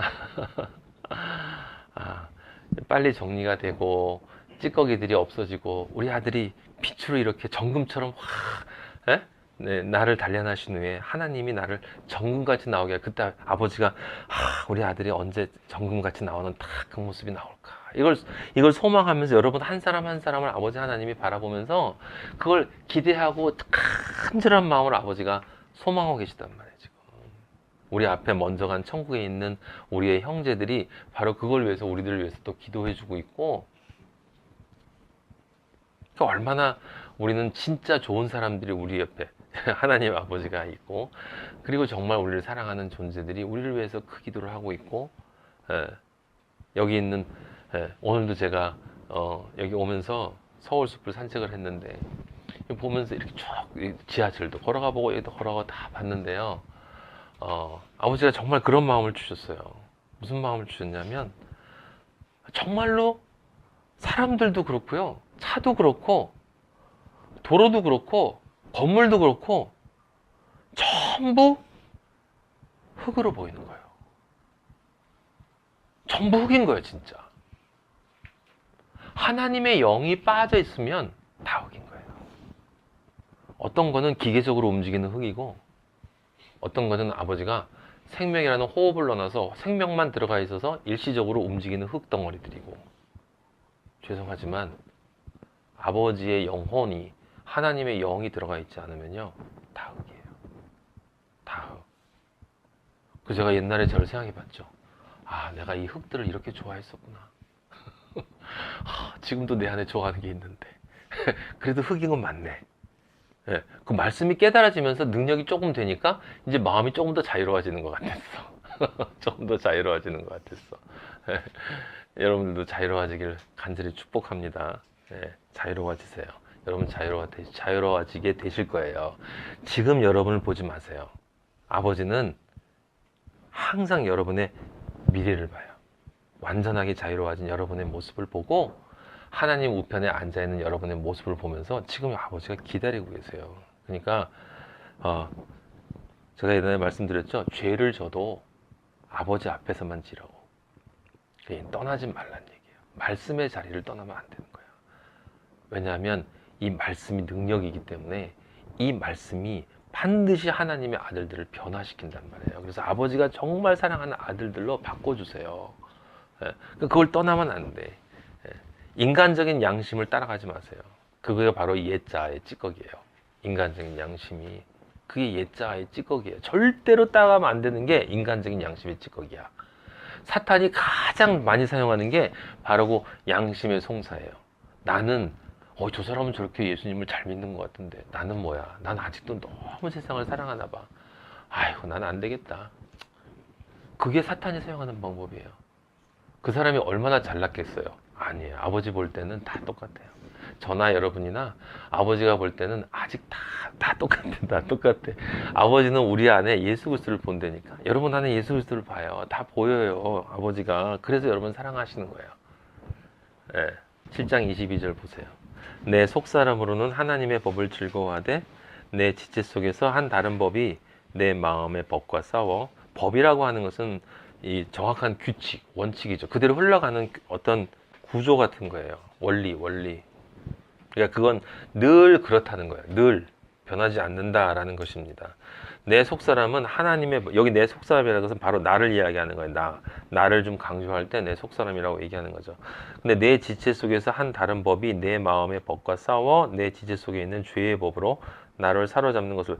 죄의 법이라는 것은 무슨 뜻이냐면, 아까 제가 말씀드린 게 죄의 법이에요. 사소한 것처럼 치고 들어와서, 생각을 치고 들어와서 그 생각을 점점 키워서 그렇게 함으로써 결국은 하나님 아버지로부터 멀어지게 만드는 것이 그 죄의 법이에요.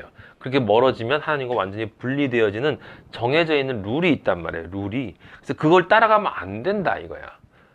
하나님은 공의의 존재이기 때문에 그걸 따라가면 안 돼요. 여러분, 세상이 제가 어저께도 어저께도 우리 전도서 이제 하펄 전도서에 보면은 우리가 몇 장 했나? 그 전도서 우리가 다음 할 거 보면은 사람들이 돈을 많이 사용한다 이런 말이 나와요. 근데 제가 어떤 분 들어봤는데 그분이 그러시더라고.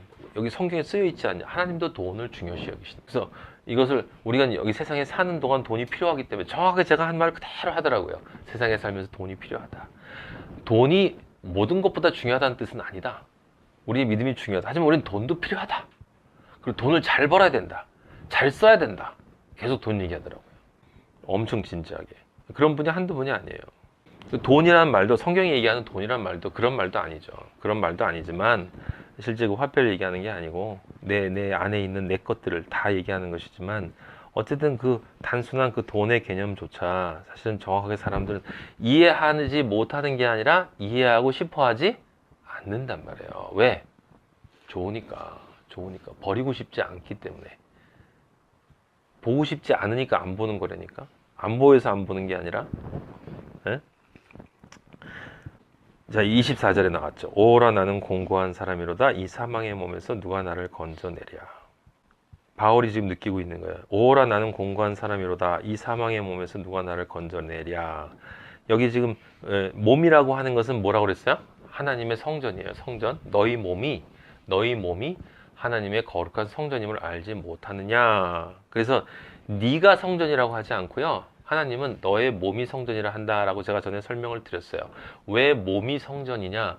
내 몸 안에 나의 영혼이, 몸 안에서 나의 영혼이 하나님을 찬양하고 내 영혼아 하나님을 찬양하라. 하나님을 송축하라.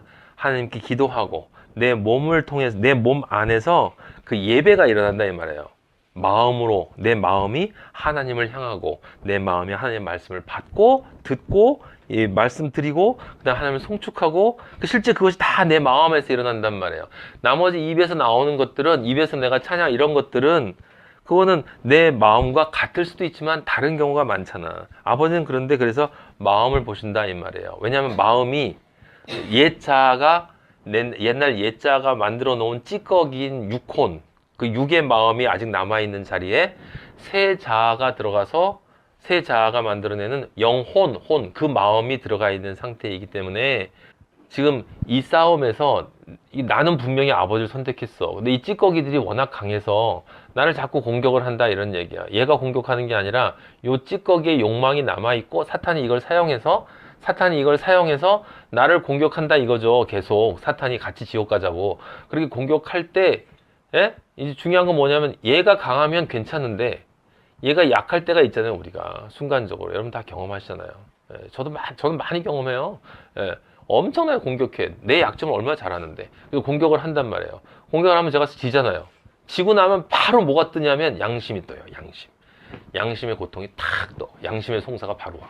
아주 정해진 루트가 있단 말이에요. 양심의 송사가 탁 들어오면서 또 쓰러졌네. 나 왜 이러지? 저는 그렇게 쓰러질 때마다 늘 하는 습관이 하나 있는데 그게 뭐냐면 제가 말씀드렸죠. 샤워실 가서 아버지한테 샤워하면서 가슴을 찢는지 아버지 이렇게 했는데 그게 자꾸 반복되면 그것도 안 해요. 그러니까 그 전에 일단 하나님 아버지의 은혜를 다시 경험해야 되는 거예요.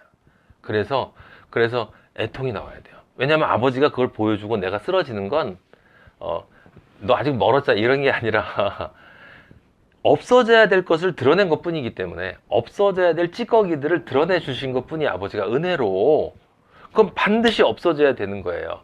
욥이 하나님 아버지를 사랑하는 의인이었잖아요. 그는 믿음의 의인이었죠. 근데 이제 믿음으로 상태였기 때문에 어디로 가야 돼? 믿음에 이르러야 되는 상태였거든. 근데 욥은 다른 걸 다 견디는 것 같았지만 자기 것을 다 뺏었을 때 주신 이도 하나님이시요 뺏어가는 이도 하나님이시니 나는 하나님을 입으로 절대로 원망하지 않는다 라고 했는데 속으로는 삐져 있었단 말이에요. 속으로는 삐져가지고 하나님에 대해서 삐진 소리를 계속했다는 거예요. 근데 여러분들 그리스도인은요 100% 그렇게 해요. 저도 그랬거든요. 100% 그렇게. 그래야 뭐 하나님은 다 선으로 인도하시는 거지 뭐.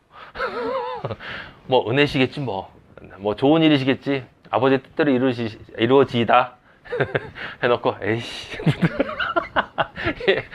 정확하게 욥대요 욥. 근데 그 욥에서 아버지가 뭐라 그래요? 그렇게 불평불만하는 속에 있는 아버지는 그 속을 본다니까. 그 아버지가 드러내시려 하신 것은 다른 것이 아니라 욥의 죄 중에서 아직 은밀한 속에 있는 어떤 문제가 있을 때 하나님의 판단과 나의 판단 사이에서 나의 판단을 우선시하는 그 엄청난 죄가 남아있는 상태에서는 하나님 아버지의 아들로 완성될 수가 없기 때문에 그것을 완벽하게 드러내야 되는데, 그때 드러낼 것은 뭐냐면 나는 아무 말도 할 것이 없습니다. 마지막에 그렇게 됐단 말이에요, 욥이. 여러분, 우리가 시가서 배우잖아요. 시가서가 5개잖아요. 맨 처음에 뭐였습니까? 욥기였죠. 욥기는 뭘 나오는지, 지금 여기 로마서 우리가 읽은 이 말 속에 오호라 나는 공고한 사람이로다. 이 공고한 사람이라는 얘기는 나는 그리스도인이라고 하지만 내 안에는 옛자의 찌꺼기들이 남아있다. 그런 사망의 몸에서 내가 살고 있다. 이걸 누가 건져줄 것인가? 물론 예수님이 건져주죠. 성령의 말씀이 건져주는데, 이제 그게 그렇게 세다라는 이야기를 하는 거예요. 힘들다. 그리스도인으로 십자가의 길을 가는 것이 정말 힘들다는 뜻이에요, 이게. 다른 뜻이 아니라. 근데 그 십자가의 길을 가는데 우리를 방해하는 것, 우리 안에 있는 옛자의 찌꺼기가 사실 여러분 이렇게 저렇게 막 흩어져서 수십 가지, 수백 가지 있는 게 아니라, 그거를 정리하면 5가지가 있다는 뜻이에요. 정리하면 5가지가 있다는 뜻이라고. 그래서 시가서가 5가지예요. 5개의 시가서인 거예요. 5개의 시가서. 첫 번째 우리가 그리스도인으로서 십자가의 길을 갈 때 반드시 찾아오는 게 뭐냐면, 내가 이해할 수 없는 고난이 하나가 와요. 한 종류가.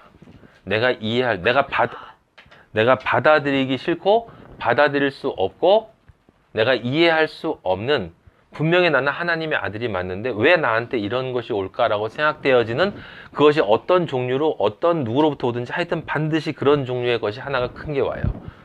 그 고난을 다루는 게 욥기야. 그리고 그 고난을 당한 그리스도인 십자가 길을 갈 때 너희가 그 고난을 당하면 겸손하라. 함부로 입 벌리지 마라. 그때 입 벌리지 말라는 건 그냥 입을 벌리지 말라는 말이 아니라 마음속에 하나님을 향한 너의 판단을 끄집어내지 말라는 뜻이에요. 절대 순종이지. 온유와 겸손으로 완전한 능력자로 나온단 말이에요. 하나님, 그죠? 욥기는 완전한 능력자로, 절대 능력, 전능한 존재로 나온다고 그랬잖아요. 그게 무슨 뜻이에요?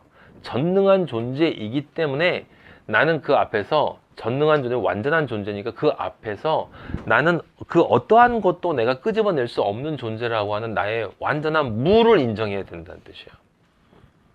욥기가. 우리가 십자가의 길을 가면서 반드시 우리가 그런 존재가 되어야 될 모습이 바로 욥의 마지막 모습이라는 뜻이에요. 두 번째, 우리가 그리스도인으로 길을 갈 때 우리에게 오는 것이 뭐냐면, 이해할 수 없는 고통이 아닌데, 이해할 수 없는 고통은 일 수도 있고 아닐 수도 있어요. 근데 중요한 건 뭐냐면, 세상에 나를 공격하는 적들이 너무 많아. 누군가가 나를 끊임없이 공격해. 이건 이해할 수 없는 고통이 아니야. 나쁜 놈들이, 나를 대적하는 놈들이 굉장히 많아. 그리스도인으로서 핍박을 받게 돼요. 어떤 종류의 것이든지. 그게 시편이야. 그게 시편이에요. 그건 이해할 수 없는 고통이 아니라 다 보이는데 적들이 나를 공격해요. 내가 하나님의 아들이기 때문에 공격을 한단 말이에요. 그때 우리가 깨달아야 되는 게 뭐냐면, 하나님은 선하시다. 그리고 마지막에 그 하나님을 향해서 우리가 십자가의 길을 가면서 뭘 해야 되냐면 찬송해야 돼. 그래서 시편이 찬송으로 끝나는 거예요. 세 번째, 우리가 그리스도인으로 십자가의 길을 갈 때 우리에게 반드시 찾아오는 공격이 뭐냐면, 이게 중요한 거예요. 바로 세 번째 잠언, 거짓 선지자의 말들이에요. 그게 공격이야. 거짓 선지자의 말들. 두 번째 시편은 괴롭히는 거예요. 그래서 다윗은 끊임없이 괴롭힘을 당했잖아. 사울로부터 시작해서. 세상적인 방식으로도 정당하지 않은 공격을 당해요. 예. 근데 잠언은 처음부터 끝까지 무슨 얘기냐면 거짓 선지자에 대한 이야기예요, 여러분. 다른 얘기가 세상 사는 지혜가 아니야. 거짓 선지자가 하나님의 말을 너희가 좋아하는 말로 바꿔서 너희를 호릴 때, 유혹할 때, 음녀로 나타나는, 음녀라고 불리워지는 그 적그리스도인 거짓 선지자들이 이 세상에 엄청나게 많이 집단적으로 배교를 한 상태에서 너희들을 세상적인 말들로 이것이 하나님의 말이라고, 이것도 하나님의 말이라고, 저것도 말이라고, 다 좋은 게 좋은 거 아니냐고 이럴 때 너희에게 무엇이 없으면 너희는 반드시 쓰러진다. 뭐? 지혜가 없으면 쓰러진다. 분별의 영이 없이는 절대로 너희는 십자가의 길을 완성할 수 없다. 그게 잠언이에요, 여러분. 그래서 잠언은 반드시 지혜. 근데 그 지혜는 뭐? 여호와를 경외해야 한다라고 하는 것입니다. 여호와를 경외한다는 건 뭐예요? 내가 가지고 있는 가장 아끼는 그 무엇인가를 아버지를 위해서 포기할 수 있는 마음이에요. 그것이 경외다. 그럼 바꿔 얘기하면 거짓 선지자들의 유혹에 우리가 넘어가는 이유는 아버지 말고 우리가 아끼고 있는 뭔가가 있기 때문이라는 뜻이에요. 그래서 탐심이야. 우상 숭배를 하기 때문에 나오는 거예요. 자기가 좋아하는 소리만 골라 듣는다는 뜻이지. 그게 세 번째 십자가의 길을 가는 그리스도인의 장애물이에요. 네 번째 장애물이 우리가 잘 알고 있는 거예요. 헛되고 헛되며 헛되고 헛되니 모든 것이 헛된 이 세상 것에 집착하는 거예요. 그게 전도서란 말이에요.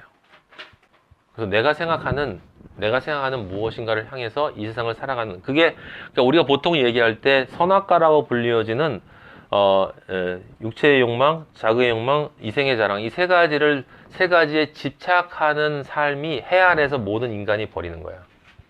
헛되고 헛된 길. 근데 그런 유혹이 내 안에 올 때, 나에게 그리스도인으로서 그 길을 벗어나서 이 세상 것을 따라가도록 유혹이 올 때, 이건 유혹이 공격이 아니라 내가 잘 모르는, 전혀 이해할 수 없는 고난도 아니고 누군가 나를 공격하는 것도 아니고 거짓 선지자들의 말이 아니고 내가 유혹을 당하는 거예요. 자극을 당해서 유혹을 당하는 그것들이 나에게 왔을 때 무엇을 기억하라는 거예요? 그래, 마음껏 즐겨라. 반드시 심판이 있다. 반드시 심판이 있다. 아버지는 공의로운 분이시기 때문에 네가 아버지를 떠나서 세상을 즐기고 세상적인 것의 삶을 살게 된다면 그것에 대한 심판은 반드시 있다라고 하는 것을 기억하라라고 하는 거죠. 그래서 우리는 두려움과 떨림으로 구원을 이루어 나간다라는 말이 거기서 나오는 것입니다. 다섯 번째 아가서는 그 앞에 있는 네 가지를 전부 합친 것이라고 보면 돼요. 하나님이신 예수 그리스도의 사랑을 온전하게 그 사랑으로 받아들이지 않는 것이야. 그건 내가 아직 나를 사랑하기 때문이에요. 주저하고 망설이는 거야. 나의 것이 아직 남아있는 거야. 그리스도인으로서 십자가 일을 가면서 예수 그리스도의 사랑을 온전하게 사랑으로 받아들일 때 내가 무엇을 하게 되냐면 나를 전적으로 맡기게 돼요. 완전히 나를 맡기게 돼. 나의 사랑, 나의 누이, 나의 신부야 라고 부를 때 알겠습니다 라고 하면서 전적으로 내가 따라가야 되는데 사랑을 사랑으로 이해하지 못하기 때문에 밤에 찾아오는데 창문도 열어주지 않고 나중에 후회해요. 근데 결국은 이제 그 사랑을 온전한 사랑으로 받아들일 때 내가 얼마나 부족한 존재인데 아버지가 나에게 무엇을 주셨는가를 이해할 때 그 사랑이 나에게 온전히 들어옴으로써 이제 사랑으로 완성되어지는 거예요. 그래서 아가서가 맨 마지막에 나오는 거예요. 전에.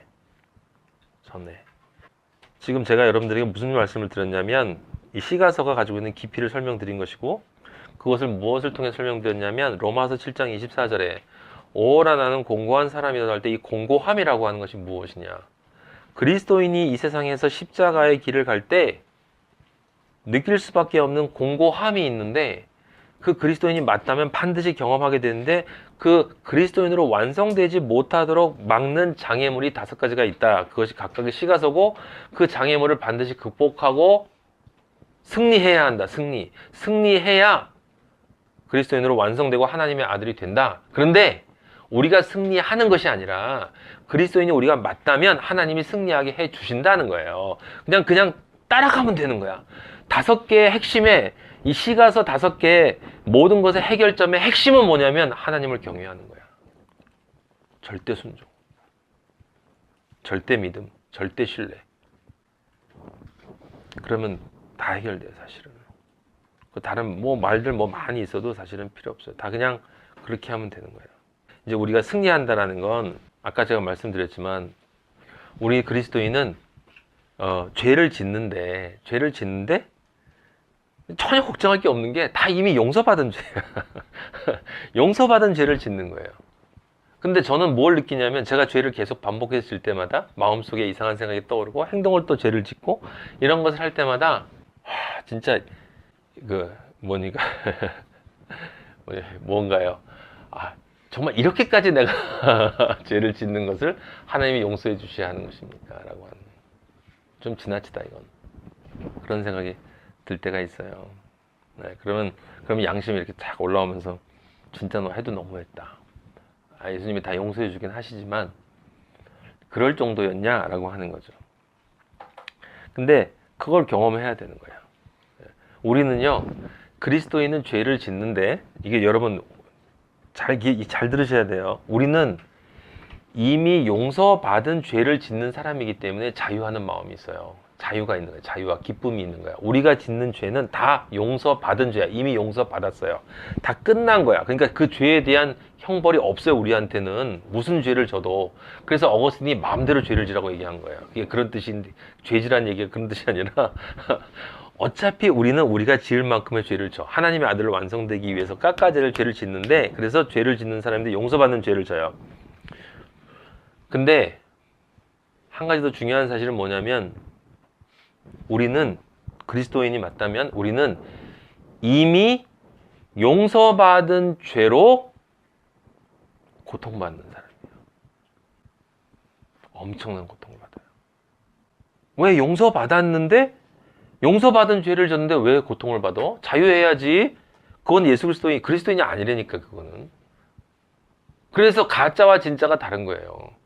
죄를 지었을 때 우리는 전 분명히 용서받은 죄라는 걸 알아요. 하지만 내가 죄를 질 때 그것이 엄청난 고통으로 와요. 아버지와의 관계가 금세 금이 가는 게 느껴진다니까. 나는 금세 금이 가는 게 느껴져요. 진짜 금이 가요. 은혜가 이렇게 충만해 있던 상태에서 뭔가 이렇게 삐그덕거리면서 삐져나가는 게 느껴진다고요. 죄를 짓게 되면 그게 영향력이 며칠 가요. 죄에 따라서 달라. 죄의 종류에 따라서 달라요. 사탄이 나를 공격하는 그 공격의 강도에서 다른데, 하지만 중요한 건 뭐냐면 아버지가 반드시 회복을 시켜주세요. 당연하지. 회복돼야 되는 게 당연한 거예요. 왜냐하면 자유를 느낄 수밖에 없으니까. 자, 그러면 이거죠. 다시 한번 정리해요. 그리스도인은 이미 용서받은 죄를 짓는 사람인데, 동시에 그리스도인은 이미 용서받은 죄로 고통받아요. 어떻게 이런 모순되는 일이 일어나느냐? 왜냐하면 첫 번째로 왜 이런 일이 일어날 수밖에 없냐면, 아버지가 어떠한 나를 아들로 삼은 건지를 우리가 알아야 돼요. 어떠한 나를 아버지가 도대체 아들로 삼은 건지를 우리가 알기 위해선 죄의 고통을 충분히 받아야 돼요. 죄를 경험해야 돼요. 내가 원래 나의 모습을 알아야 돼요. 그래야 은혜를 알아. 아버지가 어떤 나를 아들로 삼으셨는지 알아야 되기 때문에 그러는 거죠. 두 번째는 아버지가 나를 아들로 삼으시기 위해서 얼마나 용서를 해주셔야 되는지를 알아야 돼요. 얼마나 많은 용서를 해주셔야만 했는지를 내가 알아야 돼. 철저하게 알아야 돼. 아버지가 나를 용서해 주신 그 은혜가 첫 번째와 마찬가지로 어떠한 은혜인지를 내가 알기 위해서는 아버지가 나를 아들로 삼기 위해서 얼마나 용서를 많이 해주셨는지를 알아야 돼요. 그게 죄의 은혜예요. 죄의 은혜, 여러분. 죄가 많은 곳에 은혜가 많다는 얘기가 지금 제가 말씀드린 거예요. 첫째는 아버지가 어떠한 나를 아들로 삼으셨는지, 두 번째는 아버지가 그런 나를 아들로 삼으시기 위해서 얼마나 용서를 해주셔야만 했는지, 세 번째는 우리가 보통 아버지가 그런 나를 용서해 주시기 위해서 어떤 대가를 치르셔야만 했는지, 그 은혜. 그리고 마지막으로 그 세 가지를 종합해서 내가 어떤 아버지를 둔 것인지를 아는 거예요. 와, 우리 아버지 엄청나다. 우리 아버지 엄청나다.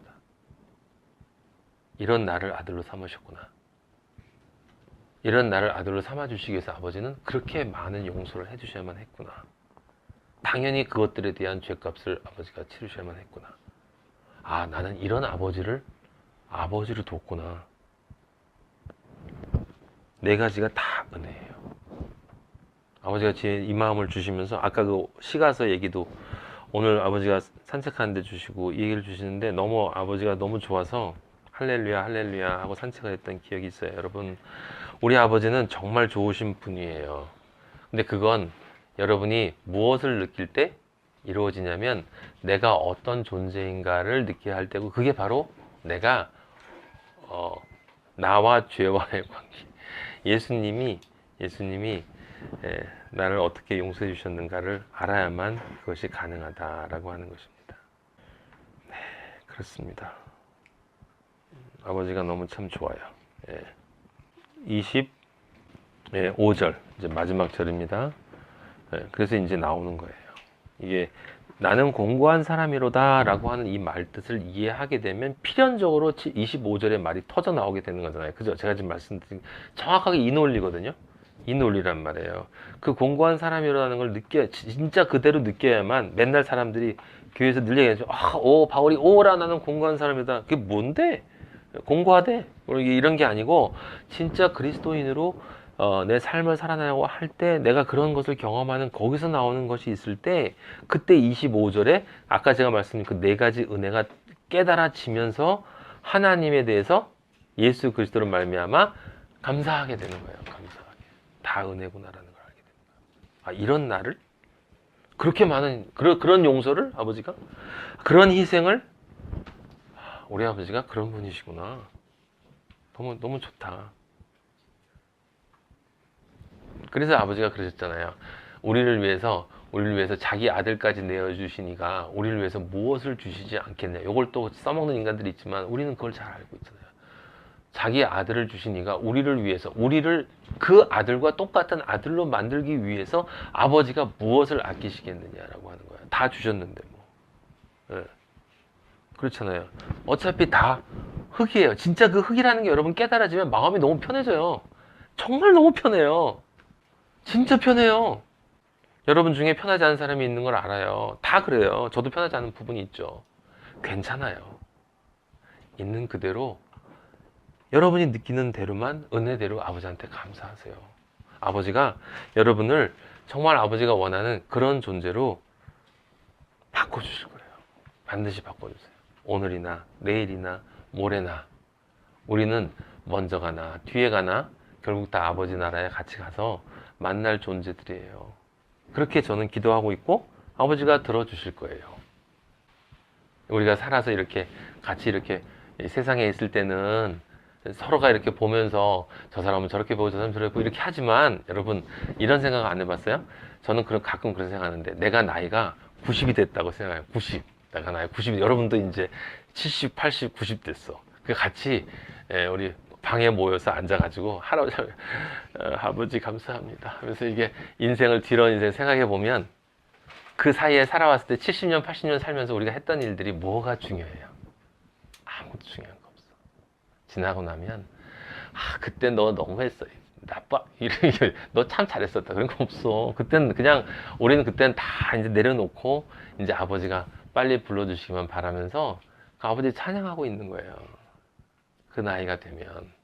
근데 그 나이를 지금 살 수 있는 것이 그리스도인의 능력인 거죠. 그렇다고 아까도 제가 말씀드렸지만 어떤 목사님이 얘기한 것처럼 실제 우리는 먹을 것이 필요하고 이렇게 다 필요한 건 사실이에요. 근데 아버지가 우리에게 다 약속을 하셨으니까 너희에게 필요한 것은 너희가 나의 아들이 되기 위해서 필요한 광야에서의 모든 것은 내가 책임진다라고 하셨으니까 여러분도 이제 자유해지시고 그리고 아버지의 은혜에 감사하고 아버지의 말씀을 더 사랑하면 돼요. 내가 무엇을 잘못했다는 걸 제가 몇 번 계속 반복해서 얘기하지만 어둠을 없애는 게 그리스도인이 하는 일이 아니라 빛을 바라보는 게 그리스도인이 하는 거예요. 아버지가 나를 얼마나 사랑하셨는가를 바라보세요. 다른 생각하지 마요. 예?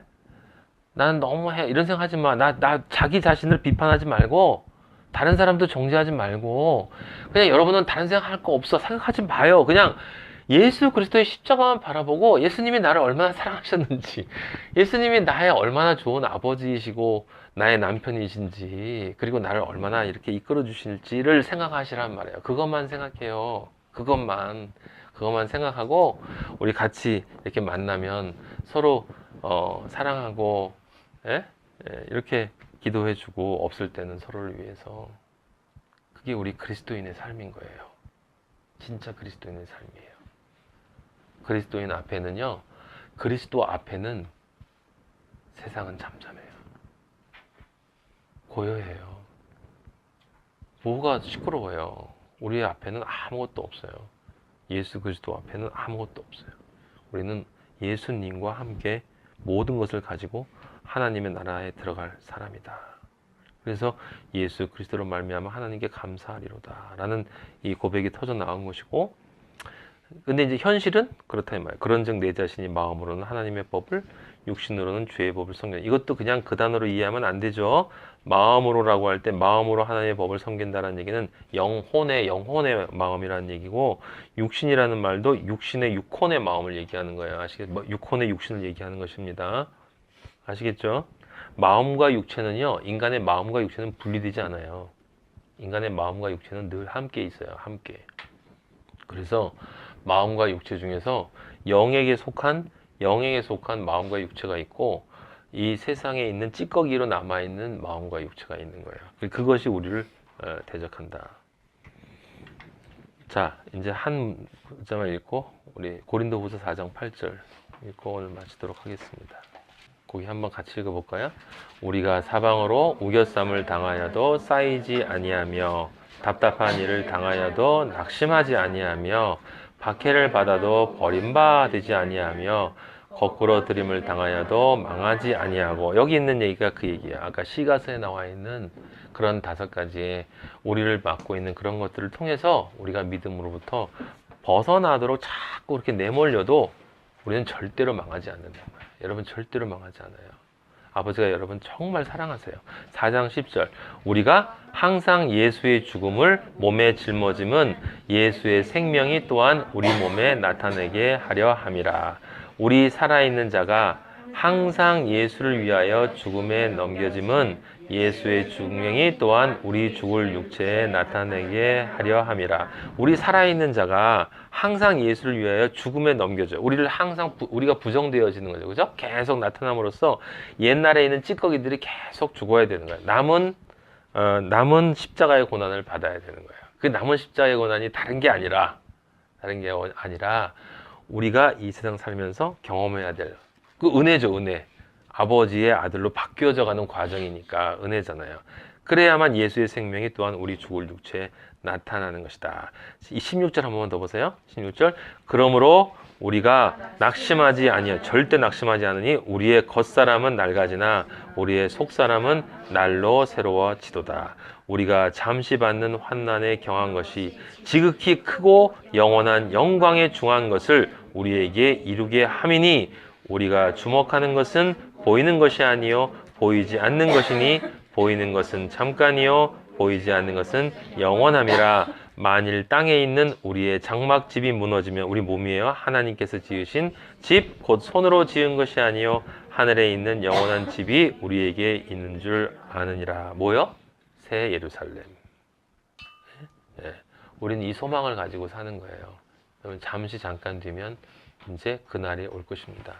힘을 내고 서로 격려하고 서로 기도해주고 하나님의 아들로 우리 함께 완성되어지고 창조되어져서 아버지를 기쁘게 해드립시다. 아버지 감사합니다. 좋으신 아버지 감사합니다. 우리가 어떤 존재인데 우리를 아들로 아버지가 삼게 되셨는지를 아버지 이렇게 느끼게 해주시니 감사합니다. 죄를 지으면 너무 힘들고 고통스럽고 아버지한테 미안하고 죄송하고 제 자신을 이렇게 붙잡고 쥐어뜯는 마음이 생기지만, 그것 역시 아버지가 나라는 존재가 어떤 존재인데 아버지가 사랑해 주셨는가를 알게 해주신 것이 너무 감사하고, 아버지 그렇게 수없이 같은 죄를 반복해서 저도 아버지 또 용서하고 또 용서해 주시고 괜찮다 있는 그대로만 나에게 나아다오 말씀하시는 아버지, 그 사랑 너무 은혜 감사하고, 아버지여, 그래서 아버지가 그것을 위해서 십자가에 달리신 그 고난을 아버지 우리가 정말 말이 아니고 우리 삶 속에서 조금이나마 느낄 수 있도록 허락해 주시니 감사드리고, 아버지가 정말 우리의 아버지인 것을 아버지 우리가 기쁨으로 누리며 살 수 있도록 인도해 주시니 감사합니다.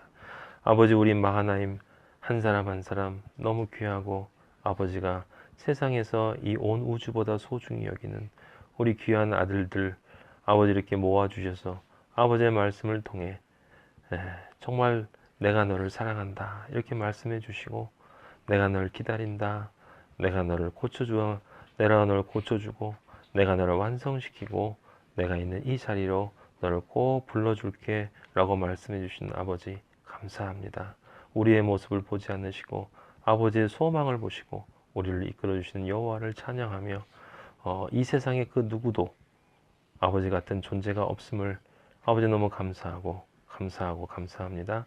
저희들의 창조되어지는 모든 것을 통해 아버지 홀로 영광 받아 주시옵소서.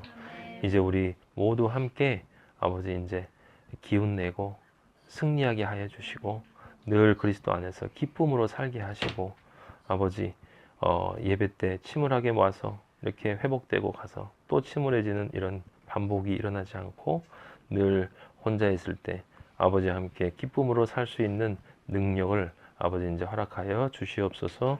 예수님의 이름으로 기도하였습니다. 아멘.